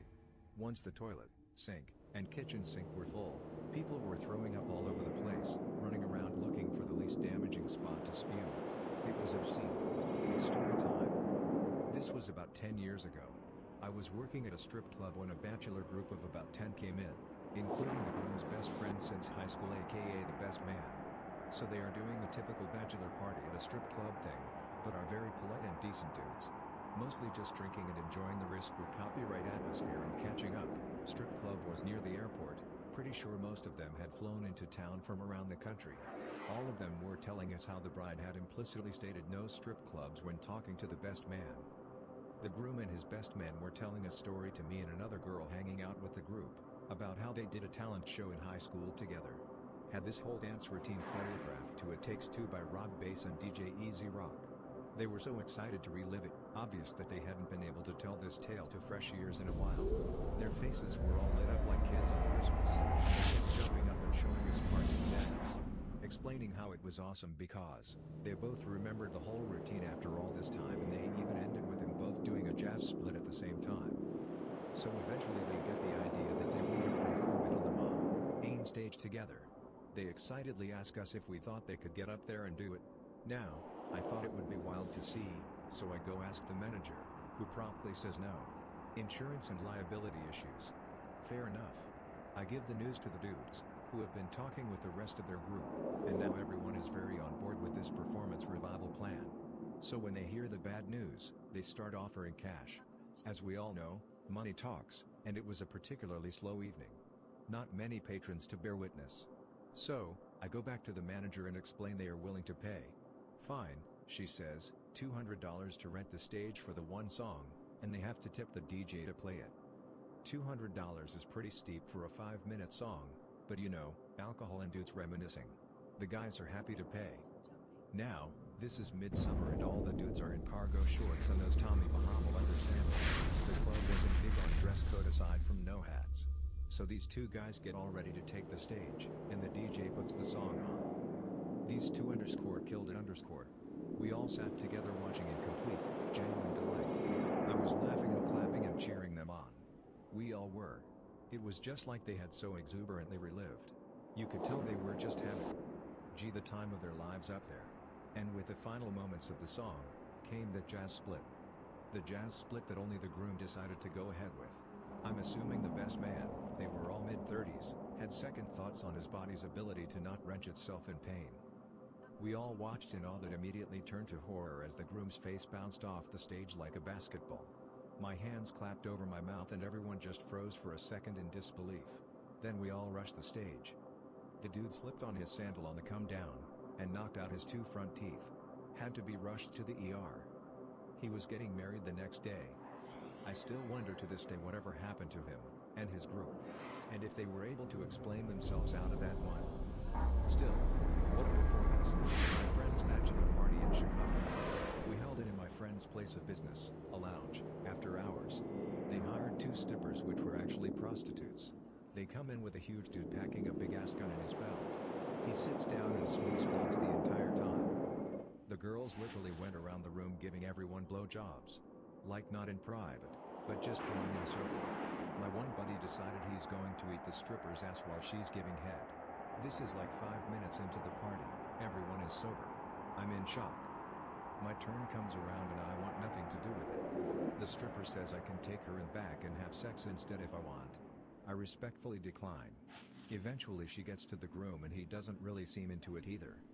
Peer pressure gets to him and he reluctantly gets a blowjob in the bathroom. All my friends make him open the door so they can watch a stripper sit on a toilet and give him head while they talk to him the whole time. At this point I'm chit-chatting the security guy on the couch. They end the show by sticking Roman candles in their ass and pussy, and put on a fireworks show. Imagine 2 naked women on their back with Roman candles in each hole, sitting across from each other shooting fireworks at their naked bodies. Why? Yeah. Then they go down on each other and my booty-munching friend goes back for round 2. That's when I decided I'd had enough and pack it in. You can't make this shit up. We had an ongoing rule through the weekend that if you were holding a pint, and someone managed to get a nominated coin into it, you had to down it immediately. It was, I think, a Brazilian real. Whatever it was a big gold coin. Significant diameter and a good, sturdy thickness. Anyway, one of the chaps ended up swallowing the coin along with the beer. I'll never forget the look of realization on his face. And I can imagine the other look on his face a couple of days later. The groom being coerced, with money, to have one of the strippers pee on his face. Edit, it was only about $100, either most of the money had already been spent or the groom has a bit of a fetish. Edit 2.0, there was another gent attending that had convinced himself that others would give him money to go through the same thing with the second stripper. He was a little distraught when no one offered him any money after his golden shower. Stripper number 2 had some very glowing, cloudy pee too. Back in the 80s my friend's brother's bachelor party was the first I'd ever been to, and me and my friends were all about 19. It was an SAG volunteer firehouse. The skanky bartender doubled as the evening's entertainment, and at one point stripped naked, laid the bride's father on the floor, sat on his face, and then proceeded to blow the groom. It was far from anything erotic or cool, just sad and nasty, and not the good nasty, either. My friends and I were like, this can't be good, and sorta noped out of there at that point, so I can't tell you what happened next, but I doubt anything good happened. Edit, sorry I've been traveling for the past week and didn't see all the replies. More details I'm not sure if the bride ever found out but the wedding happened. To no one's surprise, the marriage barely lasted a year before disintegrating. The father of the bride was shot and killed a year later by a sibling during a family dispute, so there were a lot of issues, to say the least. Had a friend hit $250,000 on a $5 slot machine at a Shreveport casino on his bachelor party 2 weeks before the ceremony. With his newfound wealth, he decided to ask his fiancée copyright to sign a prenup. She refused. She had referred to it as our money from the first moment she heard the good news. And so, He walked away. Everyone hated him for it. He was practically excommunicated from all our social circles. 10 years later and she's filed bankruptcy twice. In hindsight he made the right decision. Girl I went to high school with didn't want her husband to have some random stripper at his party that will probably give him some disease, so instead she got her little sister, 20 at the time, to dance at the party instead. Not because she could trust her sister to not screw her husband, but because she knew her sister didn't have any diseases. Yeah. Little sister stripped. Then gave him a BJ. Then got on top and fucked him. In front of all the other guys. We just watched in silence. It wasn't erotic, but more of a curiosity. Okay, this is gonna be a weird one. Basically a girl in my town married and was having her bachelorette party 4 days prior to her wedding. The party started off fun and, of course, everyone got drunk quite quickly. But later that evening, her 4 best friends had a special surprise for the bride. They got into a hotel room to find a stripper from England. Bride was from Germany. This fact will be relevant later on. Well, one thing led to another and the girls started to make out with each other and then with the stripper. Suddenly one of the bridesmaids pulls out a bag of cocaine and they wanted to try it. What is the best way to snort cocaine during a bachelorette party? Of course, off of a stripper's dick. After they got high, a few girls had sex with the stripper, one of them being the bird's best friend, married and a mother of a 9-year-old. But now comes the best part, the stripper filmed it all. The girls knew about this and even hold the camera his phone. After that night, the stripper left the country and was not seen again. The bride married her husband 4 days later and no one wanted to talk about that night again. About a week after the marriage, the stripper shows the video to some German guy in a bar in England. Turns out this guy actually knew the girls and was even at the wedding. One thing led to another and the video ended up being on Pornhub and several other porn sites. It still is on there. Oh yeah. And of course they got divorced a few days later. Edit. This whole story blew up in Germany in a social network that many people use around here called Yodel. When you find the video you will see all these comments that they came there from Yodel. It is a crazy story and it is even crazier that I see her every day in our small town. Sorry for all my grammar and spelling mistakes. I am really tired and English is obviously not my first language. Buddy of mine went old school and had his bachelor party the night before the wedding. Right around 1 a.m. I get a call from my husband, who was a groomsman. Babe, you need to come get us. Now. Why? Eric got punched by a stripper. The groom had a large T-shaped bruise right above his eye where the girl's ring hit him. Next day it was worse. Once again got a call for aid from the husband 15 minutes before the ceremony. To date that was the best makeup I've ever done. Edit. To answer several questions. T-shaped bruise. As in cross-shaped. As in Jesus. She was wearing a crucifix ring. Why did he get punched? Stripper 1 was going after stripper 2 who was trying to steal stripper 1's tips. Very drunk groom dodged. The wrong way. Bro, I can confirm no. Security footage exists and I saw it sober. No, I don't have access and cannot post it. How did I see it? Stripper 2 pressed charges on stripper 1. The bachelor party was too drunk to be useful and identify each other in the footage, so I did. Why did I get involved? I was the maid of honor. So several years ago, while at his bachelor party, my buddy, the groom, got it on with a stripper. Shortly after getting married, he found out his wife, at her bachelorette party, had slept with a male stripper. Here's where it gets crazy. Fast forward a few years and they are still together, on vacation somewhere, and they run into the guy who had fucked my buddy's wife at her bachelorette party. He had gotten married. His wife? The stripper who fucked my buddy at his bachelor party. Apparently they were both attending the same college at the time when my buddy was getting married, and they were both doing, side jobs, to make extra cash. Craziest thing I've ever heard about in my life. On mine right now. Nothing crazy but my baby sister brought a crock pot. She is now making chili in my hotel room. Stripper ran out of whipped cream to put on her bits. We started grabbing random condiments like mayonnaise and ketchup. She rubbed the ketchup all over her snatch and shit got weird.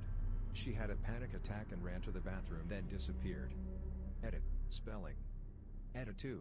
Further recollections, I'm fairly certain she was coming down from her latest pick-me-up and it all hit her when she looked down and saw her nether region smothered in ketchup while a gang of drunken idiots laugh at her in the wee hours of the morning. That's got to be someone's rock bottom. Hi, I'm on the opposite end of this. I used to be a dancer years ago. One night, a rather adventurous friend of mine asked me if I would like to do a bachelor party with her. Needing some extra money, I agreed and we drove down to the meeting place. It ended up being at some sort of hall, metal chairs with cheap fabric backing and the like. We drove about an hour in rural country to get there. It's the four of us, myself, V, and our two bodyguards. We're paid $1,000 to do a girl-on-girl dance. Nothing very extravagant, just some light belt whipping and whipped cream and chocolate play. Consisting of theatrics only. We would steal the belt from the groom, spank random guests and eventually wrap the belt on his neck and ride him like a pony in panties so his buddies could really whip his ass too. We put on a fun show, guys loved it, made an extra $600 in those 30 minutes, rinsed off and dressed in a sexy outfit to go to floor dances. Holy fuck, was I just simply not ready for the next act. Edit. These were subcontracted girls who I didn't know at all. They came from a different area and were not my friend and I. These girls started off purely playful, decent dancing and hot bodies. They start getting hot with each other, actually burying their faces in muffs, teasing, etc. But then, oh god, then they whipped out the double header. It was a black dong about 3 feet long, probably 2 inches thick. They go at each other hardcore, until they're ass to ass with each other and the best man is doing the legwork by rocking the dildo bow. He was a pretty good metronome, guys hollering, throwing money and laughing, spraying beer keg foam over them, pictures and such, etc. She shit. I don't just mean it plopped out or sprayed, she had a huge fucking shit. It was bubbling, fart bubble visibly popping, sewer stink, pouring out like a bad chocolate fountain with too much milk type shit. It was everywhere. The other girl got away from her jet mostly, but yanked away so quickly she still had the dildo in her ass and was dragging it behind her on all fours like some damaged dog. They performed for $500. Don't buy cheap strippers. There were strippers who came to the hotel room and were getting most of the guys super horny. They left and everyone got super drunk and people passed out. I was laying down but still awake when I noticed a head bobbing up and down. I slowly turn and open my eyes and the groom is blowing the best man. The best man taps his shoulder and gives a no face and the groom doesn't stop. Then after the best man is done coming, the groom takes the best man's dick and makes sure he got all the cum by licking what was left of it off of his dick. I will never forget that image. The best man then pulls up his pants and they go to sleep. Meanwhile I'm freaking out in my head while I am laying there. I didn't sleep, didn't tell anyone about it until now. I didn't see it, but my coworker told me about it. His brother was getting married and they hired some stripper/hooker for the night. He said cut to a couple hours later and they all were in a circle with their dicks out, as she's blowing them one after the other. I think what made the story much more memorable to me was how elated he was to tell me, with a big smile on his face laughing. So my best friend got married a few years back. We threw this crazy bachelor party and rented a cabin in the Pocono Mountains. Weekend of drinking, smoking and debauchery. We hear about this crazy strip club that will shuttle you to and from your rental. Awesome. We get a ride in this white Dodge van that 2 bouncers come pick us up. We get there and it looks like your typical strip club. Bars and tables, girls dancing on stage and walking around. It's packed and obvious there are multiple bachelor parties going on. So we're having a good time watching guys be embarrassed on stage and whatnot. Some of the guys in our group are chatting and laughing and whispering girly type stuff. No sooner am I asking what's going on when the hottest female I have ever laid eyes on comes up and start grinding on me. I mean really going at it. I'm enjoying myself when she leans back, grand my junk through my pants, and whispers $100 and I'll get you off. It's hitting me as she goes on. Holy fuck. We're in a whorehouse. I look around and every girl's a fucking 10 plus. I'm trying to hold back a seizure mixed with a raging mega boner. Can't do it, I think to myself. I'm married. Fuck, almost all of us are married. We all sorta agree not to do anything we would regret. So just dances.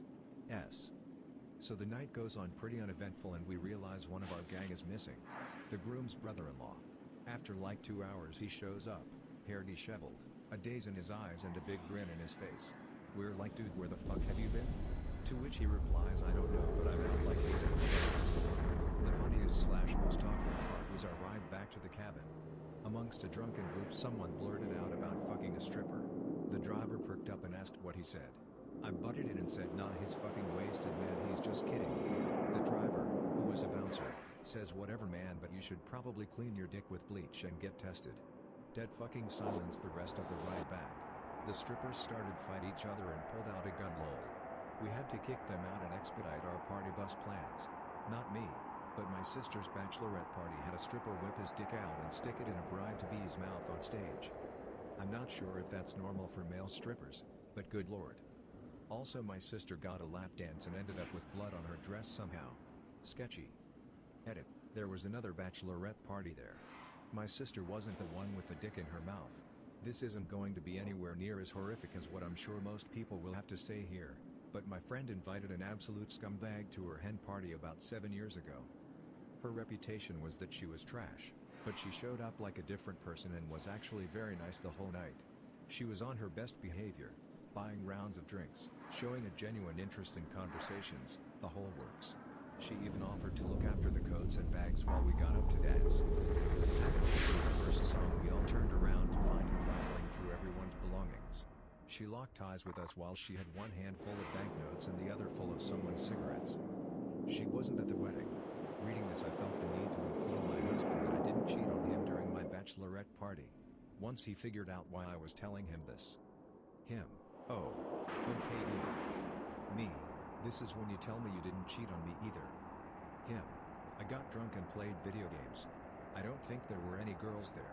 Deleted. Actually, this one involved a former GF of mine _ during the reception _ She went into the parking lot and received anal from the groom. The bride caught them in the act. Then the bride put on someone's cowboy boots and kicked the living shit out of her.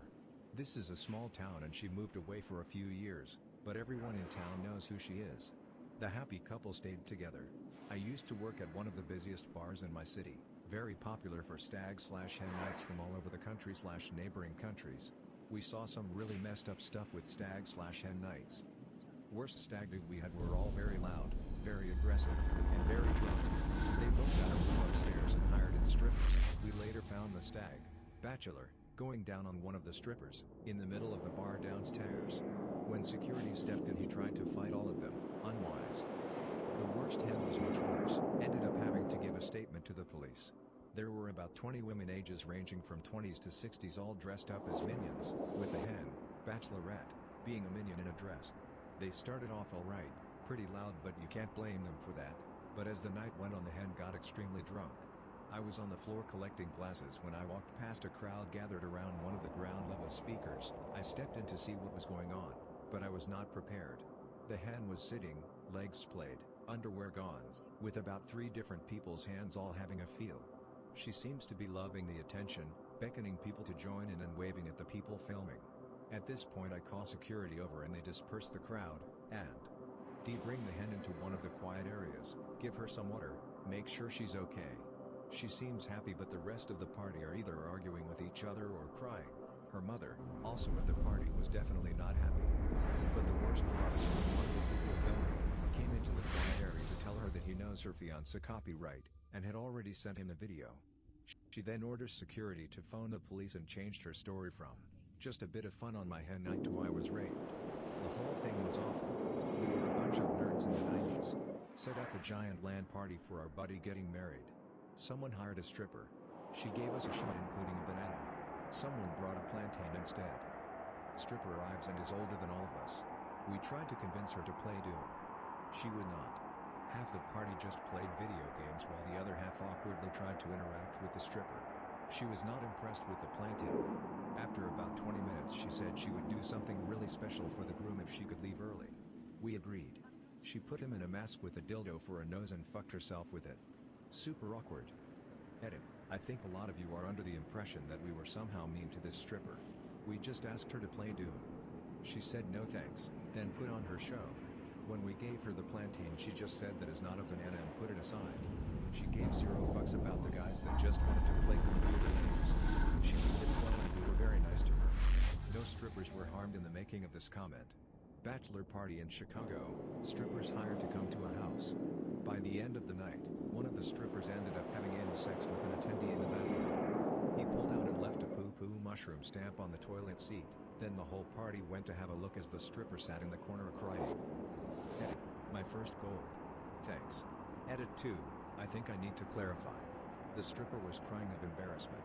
It eventually became a talking point and her 2 fellow strippers had a good laugh about it. She was not raped. This was at midnight-ish and the party continued after that for many hours. She stayed and had fun after the fact. Whole party got drunk. Best man admitted to having slept with the bride. Massive bar fight followed, groom lost one of his front teeth. The wedding still happened, but he kept his mouth shut in all the pictures. Best man was nowhere to be seen and the title was given to the groom's _other_brother.